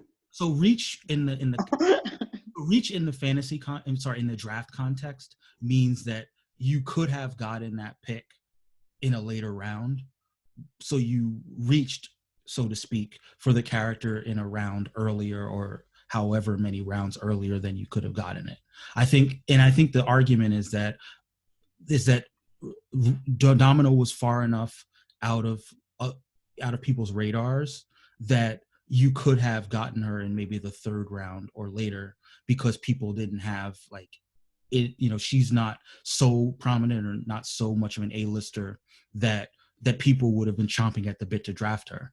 So when someone says a reach in that context, they're talking about the fact that you didn't have to get her in the first round. You could have waited. So it's not a reach in the sense of her not being a good pick. It's a reach in the sense of her not being a like someone that you had to pick early. Okay. That Yeah, sounds but fair. having said that, Mike, like I feel like it's a reach that's sort of good in keeping with the Black experience in America, right? Like it's an underdog experience. Yeah. It's an experience where you have to do more with seemingly less than others have, or whatever. Like be better, be stronger, be faster, but not be expected to do that. So in that sense, I think thematically the pick actually works very well. Okay. Yeah, from the outside looking into the fact that it's a Black woman who's the first pick. I mean, was there a conscious choice to make? Was that a conscious choice to make a Black woman the first pick? Because I know, from our end, if we had put a Māori woman as the first pick, I mean, there's a whole backstory to that as well, So I'm just kind of wondered why. I didn't get a lot of expository information from the captains of the team. They're not very active in sports, unfortunately. But hint, maybe they should be more active. But yeah, I think that in discussions that I've had with them, I think they're very conscious of wanting to have Black women feature prominently on their team. So not to spoil too many of their picks, but I think we should look ahead and maybe we'll see some more Black women feature prominently. Well, Mike, I guess my only follow-up to that would be why this character over Storm? Storm is a much more powerful character, right? Or am I wrong about that? So my sense of things, and again, this is a strategy thing. Maybe they're thinking that maybe Storm, that people that she's so revered of a character that other groups might not snap her up. We'll see what happens. We'll see whether that strategy pays off for them. Take her next round. No, I'm just kidding. They're gonna have an all-female lineup. I love it. I low-key kind of want to. Let's see it. And closing out the first round is the number 8 pick, which I gotta say, fire emojis for how people received it. That is the Latinx contingent, and they chose Superman, Kal-El. And with that, I have to give a shout out to our friend S. Pena. She said a bit, and I'll try my best. The history of the Latinx race relations is complicated. Part conquistador, part indigenous, part slave, and all pissed at everyone, a slight shade different from them, but breeding with them on the DL. Now in modern times, rather than conquering lands, we're somewhere between unwanted illegals and underestimated movers and shakers with lots of aliases. I myself am confused for everything vaguely European or Middle Eastern, but really I'm the superhuman, only child of immigrants. Therefore, the first Latinx pick should be obvious, that most powerful of illegal aliens who 100 years prior could have been a colonist, but whose empire literally blew up. Kal-El is a beast of a character. Great narrative. That is shit. American. Fantastic backline. Absolutely, man. And look, I am all about Latinx Superman. And to that end, Me too. And that Yeah. beer game is Yeah. strong. yeah, the beer game is strong. And to that end, there's even more color, so to speak, about Latinx Superman. Let's go to our Discord chat room. So according to S, he gets obsessed with Kryptonian history in college, but only for 2 years. He can understand the language when it's spoken to him, but he's not quite fluent. He can say yes in a little bit. His parents, the parent holograms, make fun of him for not being fluent. He has candles instead of crystals. He has a podcast. He's a journalist that's vaguely socialist, but is a bit worried about being disappeared for writing something out of line, or having to put people in the Phantom Zone. I gotta say, I mean, there's an immigrant experience. There's a second generation immigrant experience that's right there for the taking in discussing Kal-El. And it's right there. And a lot of people have talked about Superman as the quintessential American immigrant, and I would say that in this time in particular, having Kal-El as Latinx is huge. It's everything That would that. send a message, like, Yeah. if they did that in the movies too. Yeah. Ooh wee. Ooh wee. Ooh wee. Trump would be like, I don't like crazy Superman about it is anymore. What'd you say, Marky? No, I was just saying we spent a lot of time on the podcast last week talking about a Latinx Batman, and I still didn't see this coming. This pick caught me totally off guard, and it makes perfect sense. So incredible pick. And let's see. I want to take credit, but obviously it wasn't me. It must have been nervous times for them though, sitting there looking at every pick before them, thinking, exactly. Please, how did please. Superman not go? Yeah, because I mean, you would have assumed Superman would have gone at least at the latest maybe 3. In or other 4, words, right? everybody's looking at me going, Captain America, Superman, why? Yeah. I thought that the Asian contingent was going to pick Superman, and in fact, that's a good segue, because Jeff Yang on Twitter, also known as Original Spin, says, "Oof, Asians, what are you doing? Transplanted after fleeing his home as a refugee, has black hair and glasses, and hides his superpowers behind a fake nerd boy image. He should have been the face of our franchise." Arturo, who you remember from last week's show, he shouted out Superman is forever an immigrant. POC Culture on Twitter says, very strong pick. Latinx soups will be cool. I said, take that, Trump. And I adhere to that. What else? Carla Monterosa says, Brill's choice, mi gente. The reasoning. Even Sean, who's a alternative captain, says, this might be my favorite first round draft pick, especially after hearing the reasoning. So Javier Irazquiri, sorry, I apologize for your name, for getting your name wrong. Says Superman is You should apologize, mate. That was awful. Let me try it again. Irazoki. Javier Irazoki, all the shout outs. And thank you for supporting the podcast. Yes, Latinx Superman. I'm curious to see his relationship with Japanese Batman, and see what different how the different directions that their friendship would go. Yeah. Let's see if there are any other. Who's going to be great no matter what. Good point. Kryptonian fusion. I could see fusion going on. I can imagine a conversation between him and the Submariner. Submariner being right at the other end of, I guess the moral spectrum. He could be. I think there could be some recruitment there.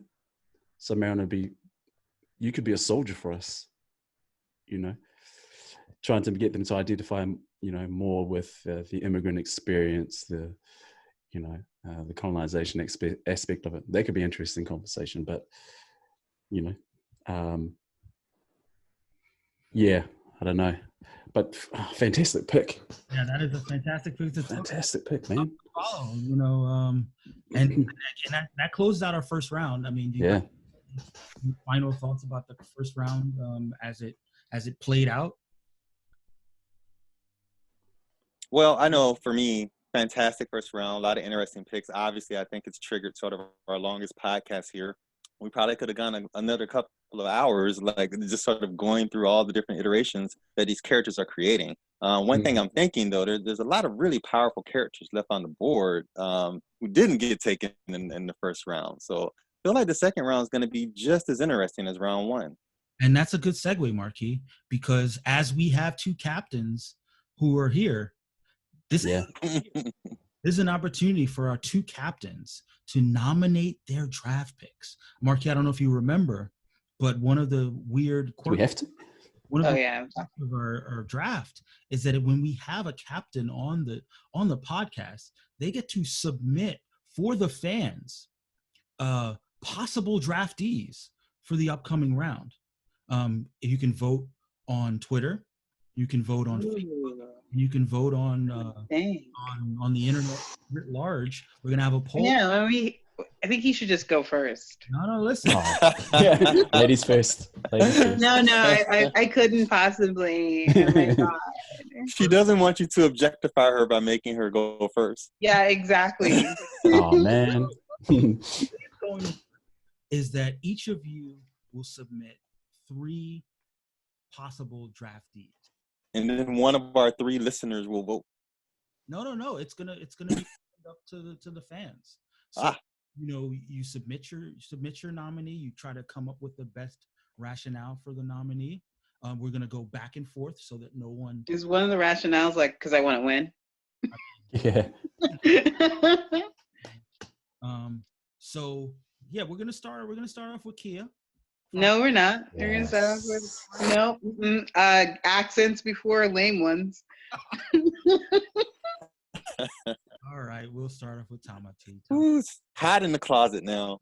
So who is your first nominee for the second round? Yeah, well, I actually didn't want to do this because I didn't want to share who my draft picks were going to be. Well, there may be a little strategy here. Yeah, so do I give you someone who actually, no, and all right, I'll give you someone. And so just to clarify, for the listeners and also for you guys, any person that you nominate cannot be drafted in the current round. They can be drafted in subsequent rounds, but they cannot be drafted in this round. So you can effectively hold on to the rights to all 3 characters that you nominate. However, we'll run for this round, for the upcoming round, yeah? But there's another caveat that I spoke to Kia about that I'm going to share with you. If you guys both choose the same character, there will be a separate poll for who gets the rights to that character. So it's another wrinkle. In order to draft that character, you have to win 2 polls. You have to first win the poll, the head-to-head poll, and then you also have to win the poll amongst the other 2 characters that you nominate. So there is a certain strategic element here, and that's why we're going back and forth so that Kia. So he knows I try to find like every loophole in the world and every character that you've nominated. All right. Whatever he says, I want. No, I'm just kidding.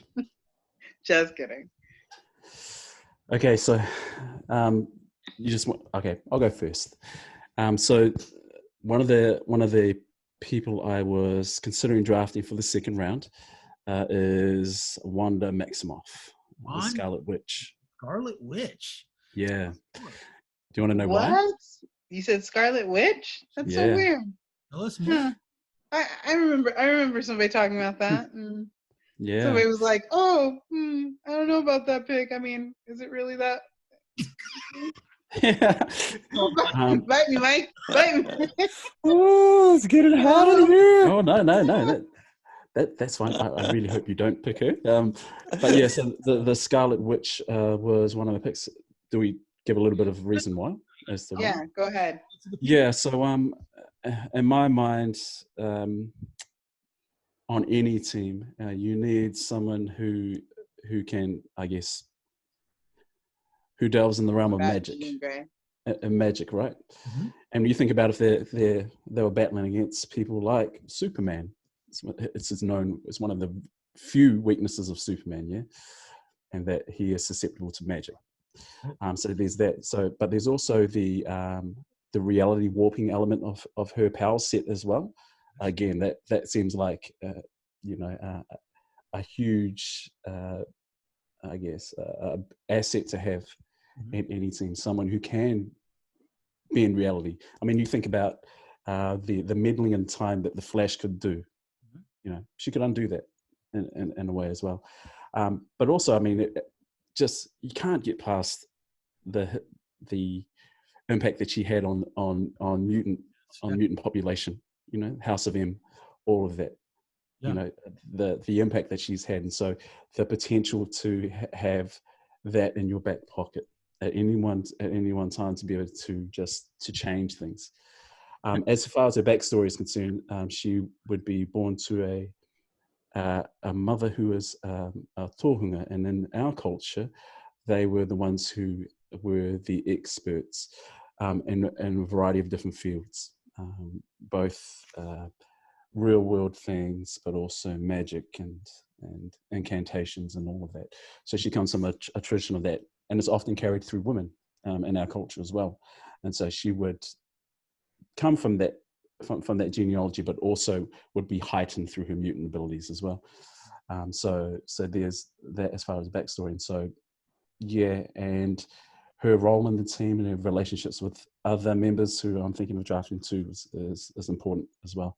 So there's the Scarlet Witch. I have a couple follow-up questions. Sure. Thing that has been traditionally associated with her is her relationship to Magneto. Her, of course, sometimes father, sometimes not. Have you taken into account in her backstory that aspect of?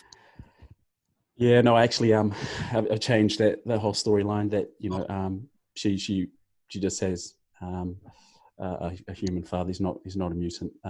She doesn't have a mutant brother.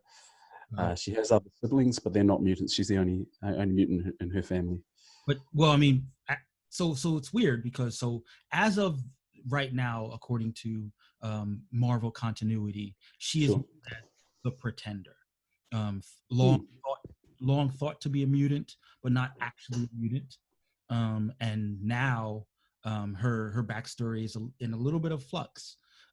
She of course, spent many years believing herself to be a mutant and people believing her to be a mutant. And a lot of why people accepted the House of M outcome, and which led to her decimating the mutant population, was that she thought to be one of them.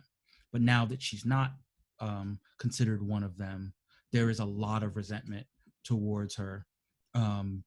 And one of the things that comes into play when we're redrafting these characters is the idea of the various ways that their storyline, the impacts on their storyline with their different backgrounds. Yeah, it's interesting because I was aware of that, but even with the Submariner pick too, with him being of divine heritage, but also having a mutant ability. I guess just not give too much away. The link back to the divine through the divine is a link back to the Celestials, right? Right. And so the same with the Scarlet Witch. I mean, the tradition with her people is that the women have always had these abilities, and hence it was passed on from generation to generation. And now it's been framed as a mutant ability. So yeah, there is that tension there between, is it something inherited, or is it, I mean, seeing as mutant abilities are technically inherited, yeah. So yeah, I'm aware of that tension, but I think we can work with that. And does she still have the relationship with the Vision? With the Vision? No, she doesn't. I've reframed that. I've had her having a relationship with someone else in the team, but I don't want to give too much away. Fair enough. If I silly. No, keep Namor. on going. I bet it's Keep Namor. on It's talking. Namor? So, No, actually, it's not honestly- Namor. It's not honestly, Namor. this pick sounds so well thought out. Like, I mean, it seems like you really put a lot of effort into her Probably backstory. too much thought into it. Mhm. I think. Sounds like But, she really want her. Yeah, well, there's. So do I give my second pick now, or do I pass it over to Frankie? Yeah, Oh, no. Go ahead in your second pick. Go ahead. Hey, Mike, nobody can hear you. That's right. Go ahead. Second pick. All right. Keep on going. I'll And call you so, Accent from now on. No, Kia. all right. No, it is your turn. Go for Okay. it. But it's okay. If he wants to speak, he wants to speak. Let the man speak. No, please go ahead, please. Mike, you're ruining everything for me. So, okay. I'm going to go with the one above all. Oh wow. That's my pick. Game over. I win. So tell us I the one above all. well, according to Wikipedia, no.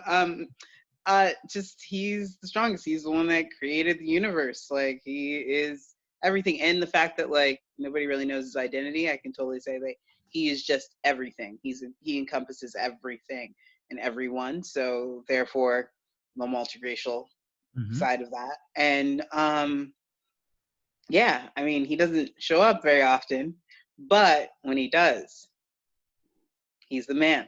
And it's good to have that. Somebody like just to override when you think everything's like going wrong, be like, oh yeah, by the way, let's call him out. So you just went right for God, right? You just like, Yeah, I did pretty much. God. I feel they're really close to that guy. I don't know why. The many race God understands. Yeah. All right, so I guess we're back on Tamati for Yeah. What do you think about that? There's not much you can do with the one above all now, can you? You really No, can't that's do, right. do much. You're probably like, darn, I wish I had thought of that. It's funny you mentioned that. When I was thinking about, I think I might have asked it in an earlier thread when thinking about draft picks, how abstract we could have gone. You know, could we pick eternity? You know, and so on and so forth. I mean, how can you get into the abstract one above all and all that? Because I think that would be, I mean, yeah, if you play the one above all card, I mean, there's not much you can actually do about that. Yeah. So I did wonder about that, but my issue with drafting the one above all so high is that, you know, when the one above all shows up, you know, major things are happening, but how often are we going to see the one above all? You know, when we actually have our season, we may not see him, you know, or see him at all. You know, he just might be out there lurking, not doing much. But so yeah, It's a high risk, high reward pick. for sure. Tamati, who is your second nominee? yeah. So my second nominee was Johnny Storm. Ooh, Yeah. a Human Torch. Human Torch. All right. Young Chris Evans. Give a little more to go on. Yeah. So the backstory with Johnny Storm, I mean, the reason why I chose him is because as part of, I don't want to go too much of my strategy away, but he's been groomed to be the future leader of a team. Yeah. And sorry? What team? Oh, the team I'm going to draft. the entire team I'm going to draft. So he's I mean, you know, he's often depicted and portrayed as being, you know, a bit of a hothead, a bit immature, but there's potential there, you know, if he could truly just grow into who he could be. How do you think what do you think he needs to do in order to grow? Probably have other people to mentor, to have other people under him who he can, I guess, play the role of leader too. You know, often, I think because often with the Fantastic Four storylines, he's often depicted as the baby of the team. And so he's a bit of a brat. He's a bit spoiled. And he literally lives up to that role, and has probably never really been given any great responsibility as far as being able to lead people. I mean, he's done some things, solo bits with the Inhumans, I think. Yeah. With his Crystal, and I would say that he definitely is primarily associated with the Fantastic Four, but I could see him having solo adventures. And how do you so for in your reimagining of the character, he still does have his time with the Fantastic Four, and he still does have his same origin in terms of how he got his powers. Yeah, I mean, much of that will still be the same. But like I said, I mean, although he is, ultimately connected with the Fantastic Four, along the lines of the work he did with the Inhumans and stuff like that, it's his kind of opportunity to break away, to have his own thing. For example, if you take, the Avengers and the West Coast Avengers and all the different offshoots of that, or the X-Men and all the different offshoots of, X-Force and whomever, X-Factor, I could see him playing kind of the role of the leader of the equivalent of an X-Factor team, or X-Force perhaps. It'll be quite a young team, and he'll be put into the role of being the leader for them. And so that is, I guess the pick is a pick of potential to try to develop him more as a character. Okay. Yeah. Now, Kia, who do you have in mind for your second nominee? I'm glad he talked about that character, because that's definitely not the one I was going to pick. Oh, wow. I saw his face. He was like, "Don't you dare! Don't do it. Don't do it." Like, part of me wants to, just because. But my second pick, you know what? I'm feeling Wonder Woman. What's up? Wonder Woman. Yes. Wait, why are you going yes? Don't get too excited, buddy. Oh shit! It's Wonder Woman. Yes. So can you say a little bit more about Wonder Woman as a nominee? With her Amazonian background, she comes like even in the movie, you can see that like Amazons are all different races. So pretty much we really don't even she can be like kind of ambiguous, and you can just like throw whatever we want with her, and she would totally relate to everybody, like she kind of does now in a sense. But I just like her overall demeanor, everything about her. She exudes, womanness, aka I don't want to say feminist, but I mean, like, I don't want to get there, because there's some people, when they hear that word, they might get triggered. So Too late. Yeah, this podcast triggers me every 5 minutes. So yeah, I just think overall she's just a good, strong pick. And I'm surprised she actually didn't go in the first round, to be perfectly honest. Yeah. Yeah, Wonder Woman is a great pick. I think Kian and I have had conversations about the fact that I feel like every racial group, every woman or girl of every racial group wants to see themselves as Wonder Woman, and having a multiracial Wonder Woman that could be almost ambiguous and shared by the world, would probably just enhance her mission of peace and inspiration for women across the human race. So and also the reason why I'm also picking her is because I was Wonder Woman down in New Orleans for Halloween one year. So yeah, I felt pretty amazing. We know where the heart is. Hurricanes are real. Let's see how the campaign goes. Let's see if the people will support that pick.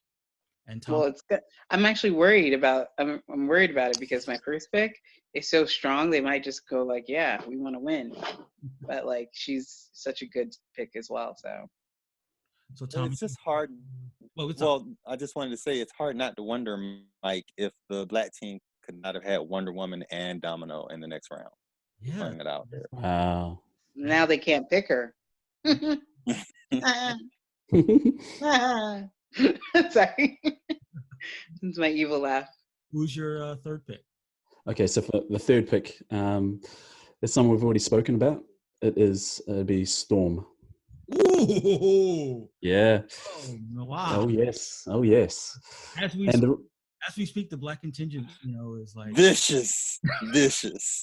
So tell us more about your reimagined Aurora Monroe. yeah, well, I mean, firstly, apologies to the black team, but I've given her an amazing backstory. Okay. You honestly, you'd be like, yeah, maybe she should be Polynesian, yeah.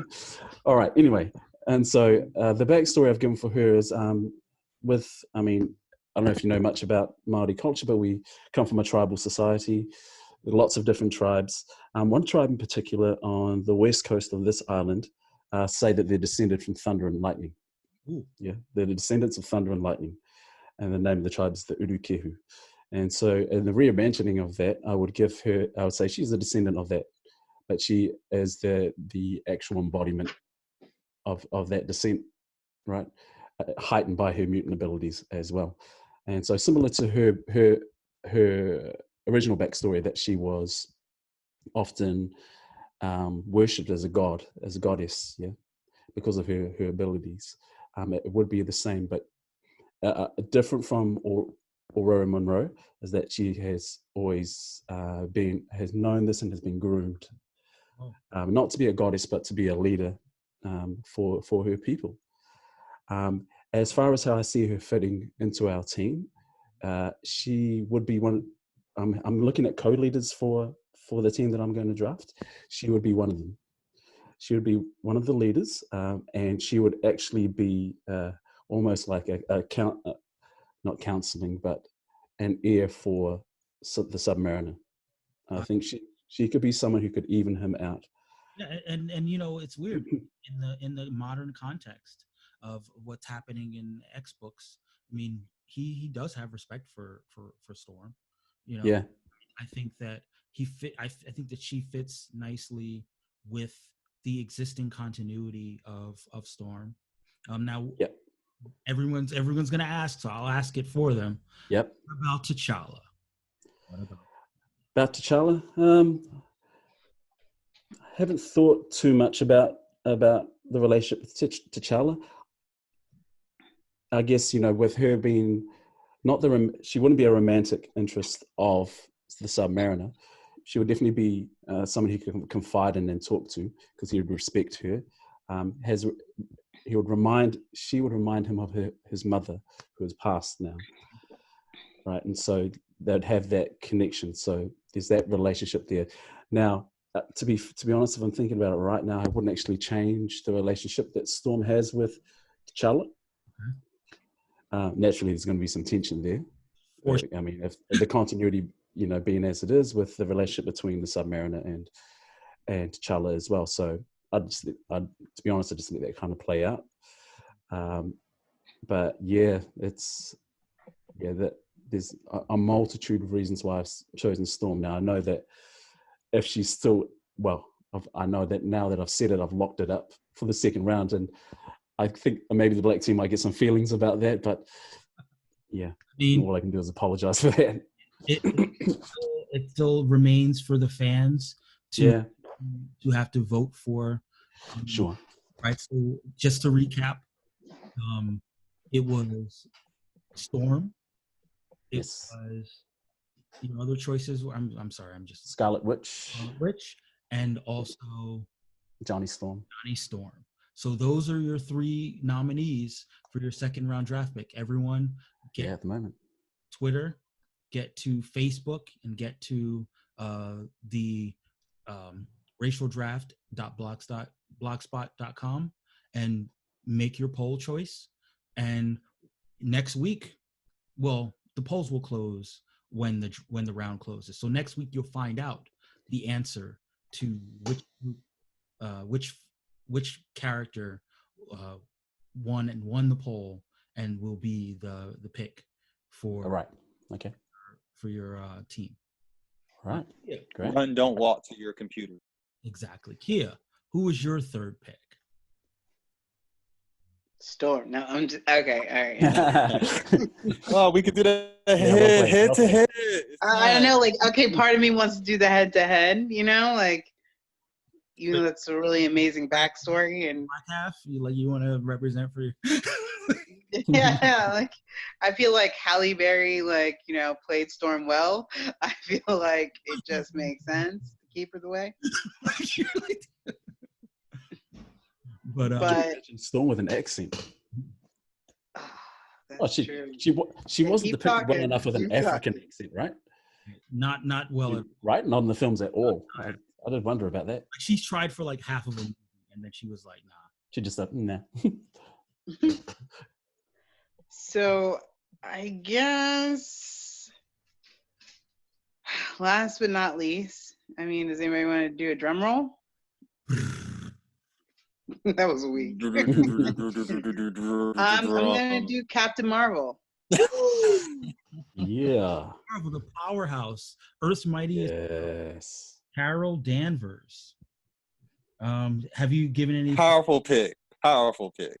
You think so? Thank you, Mark. Oh my God. I think so too. I think so too. So strong. Tremendous pick. So, have you given any thought to the racial configuration of Carol Danvers? Not yet. I really want to, like, you know, I don't want to like put crazy stuff out there because I really haven't thought about it. Just like I wrote down yesterday some of my big picks. So I want to really like think of something awesome since everybody else is thinking of awesome things. I'm like, but I mean, you know, you do have to explain yourself. You do have to, you know, it's not just she's super powerful, like, you know. and I want to win. You gotta sell it to the people. That is the theme. You have to let the people know why she should be multiracial. Why she's better multiracial. So wait, she has to explain herself, but the white team doesn't have to explain anything? This is a Thank you, Mark. Thank you. nominee. This is not a pick. There are, you know, she's nominated three options, and we have to know why they should choose Carol over the other. I feel pushed. I feel well, I don't want to say anything because I haven't really truly formulated an awesome thing, and he just did such an awesome job with his last pick, Storm. Like, I'm gonna be like, well, because I think it's great. Listen, she's yeah. a pilot. Can I put like an IOU? No, you can't. You're on. I feel. You gotta sell it to the people. You can't just say she's a badass woman and she shouldn't just be a white woman. You know, because well, I feel that way. No, I'm just kidding. No, I feel like Frankie, this is like when you tell the jury they can your silence can be used against you or something in the vote. Like I plead the fifth. Yeah. Can I plead the fifth? Like, oh God. Here's a question: What mix will she be? He apparently hasn't figured it out yet. Ah, right. Yeah. I kind of. Because I don't want to do like, you know, sometimes when people think multiracial, they just think of like the big ones, right? I don't want to say the big ones because that's messed up. But like they like oh, like, you know, white, black, you know, whatever. Like I really want to like put some real thought into it, and also like, you know, selling it. You're not selling it. This sounds like this. It doesn't matter if I sell it because at the end of the day, nobody else can pick it. That's all that matters. Oh, so, yeah, and also, so really, that's my thought process. Really, I just want to hold her down. Why are you influencing the vote, Mike? Huh? Influencing the vote. I'm just saying that in order to give people something to go on as to why they should pick one character over another, you gotta you have it come down on their racial mix. Yeah. Honestly, no, they can trust her judgment as team captain. This is more They can strategy. trust her Get judgment as into Team my Captain. mind. I don't want to give it away, but this is my strategy. This is I'm very sure they'll probably pick like one of the other ones or whatever, and then maybe next round maybe I'll pick her. I don't know. Things can happen. Either way, it's a powerful pick. It is Anyway, so. Captain Marvel. But just Thank to be you. clear, right now, Captain Marvel's still white, as far as we know. Apparently, Yeah. apparently, Or Captain white passing at the very least. Like Most likely pass. Marvel is a Exactly. Kardashian. That's Yeah. yeah, Armenian and black. Like, can we do that? Rachel Dolezal. right, exactly. Carol, Oh no, Carol, I've even heard of her. Well, she made it up. She made it worldwide. Exactly. Yeah, man. see myself as You not- did good. She had everybody fooled. Wow. She's like, damn, my parents though. wow. Who knew? Well, listen, I'm a big fan of Carol Danvers as a character, and I hope that when you finally work out what her backstory, that's very interesting. I would love to see what her relationship with Monica Rambeau is as ethnicity undetermined. But look, And there's a sexuality element in there too, huh? That's what I'm talking about. I mean, you feel free to You want to put her in No, I mean, assless chaps? What? no, I mean, current depictions Gender of her neutral. as kind of being like the face of the LGBTQ community, right? well, I mean, And modern depictions. Am I wrong or what? like, No, she's not in that's an option. she's not in canon gay though. Like she's had relationships with male characters. Her Polyamorous, maybe. like her first relationship was with the first Captain Marvel with Walter Lawson. So I mean, it's always been a weird thing that she's imagined by a lot of people as gay, because I haven't seen it on the panel. Like I've seen it. Obviously she has a quote unquote like stereotypical haircut now with the short hair, but Yeah. and again, I'm not saying that she couldn't be bisexual in that respect, and also to the extent that she's in the military, to the extent she is a powerful woman, not wanting to fit into kind of like traditional feminine roles. Well, as a Marine female, I kind of like hate the fact that like as soon as everybody's in the military, all of a sudden they have to be, not straight or gay or whatever the case may be. Why can't they just be who they are? Maybe she's like one of the people, I forget the name of it, but they just love the person, not the gender. I mean, I hear that. it's there. I forget that name, but there's a name for that. Right. I mean, Okay, well, Frankia has rejected the backstory you guys tried to create. that That will not be the narrative. That's okay. It's okay. within her rights as the drafter. If in But fact, if you want assless chaps, just private message me. Let me know. I mean, so just Now you put it out to the people, yeah? so just Yeah. the multiracial nominees for round 2 are The One Above All, Wonder Woman, and Captain Marvel. And also you can check on Twitter, check on Facebook, and check on Blogger to vote in the poll, and hopefully certain people win. Super strong picks there. Some amazing characters that are going to be blocked in this next round. Right. And these guys are slick because they draft early in round 3. Yeah. So Actually, since it's a snake draft, I'll be drafting like right after I draft the last. Yeah. Oh, wow. Yeah. They blocked everyone in round 2 from their potential nominees. That is strategy at its best. So Drop the mic. We did good. Here, pound it. So Yeah. Does anyone have any final words? You can see what we're doing if you buy our Patreon. Does anyone have any final words? Any final words of trash talk before we shut it all down? Good luck, losers. No, I'm just kidding. I don't know. I don't have an accent. Go. Well, I definitely have an accent, but all I really wanted to say is it'd be great to have to hear from the other captains as well in future podcasts, just to kind of see where their head is at. Because I mean, even just after discussing round one and the possibilities of round two, it's pretty amazing. I mean, just the direction and the possibilities for all these characters is pretty immense, right? I mean, taking the gaming aspect out of it, for me, being part of the draft has been kind of a nerd dream come true. You know what I mean? Like most other people who have been into this, into these stories and stuff. How often have you sat back and thought, man, if I could do something with that character, this is what I'd do. I'm sure I'm not alone.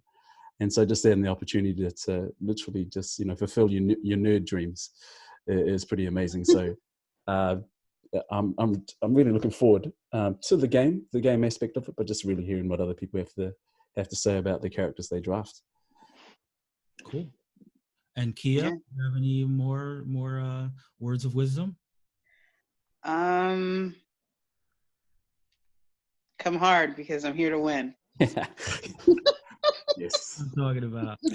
Never change. It's always good at bringing it on home, full circle.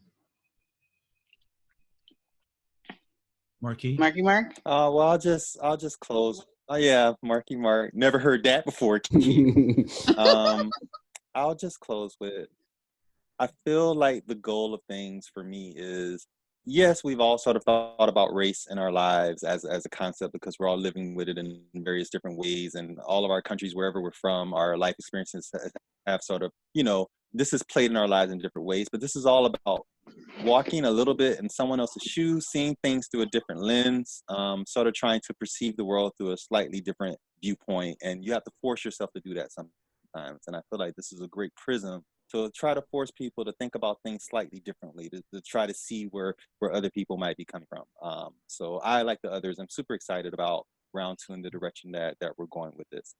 Great drafting in round one. And I guess that brings it to that was a good closing. Nice. You don't even need to say anything, Mike. Like, he did that. Okay. Anything? Okay. Maybe you should plug in a few things, but go ahead. You can find us on all the podcast platforms: Anchor, Google Podcasts, Apple Podcasts, Spotify, all the podcasting platforms. We're not currently fully sponsored, but if you like, hey, you can also find us on all the social medias: Facebook, Twitter, Instagram. Are there others? Wait, we have an Instagram? There probably are, but if you give us... Yes, we have an Instagram. You can hit me up at MTFIII on Twitter. You can hit Tomedy up at... on Twitter, sorry. On Twitter, at Maori Random. Maori Random? Yep. You can also hit up the podcast at Racial Draft Pod on Twitter. And listen. And you can hit me up if you guys want to talk about it on Instagram at KiaBism, KIABIZM. And you can talk about thirst traps and ass lips. Yeah, that too. Just no pictures, please. Kia, you might really regret what you just did there. You just opened. You tell Mike to edit. You might want to edit it. He doesn't edit anything. He's just like, cleared that up, post.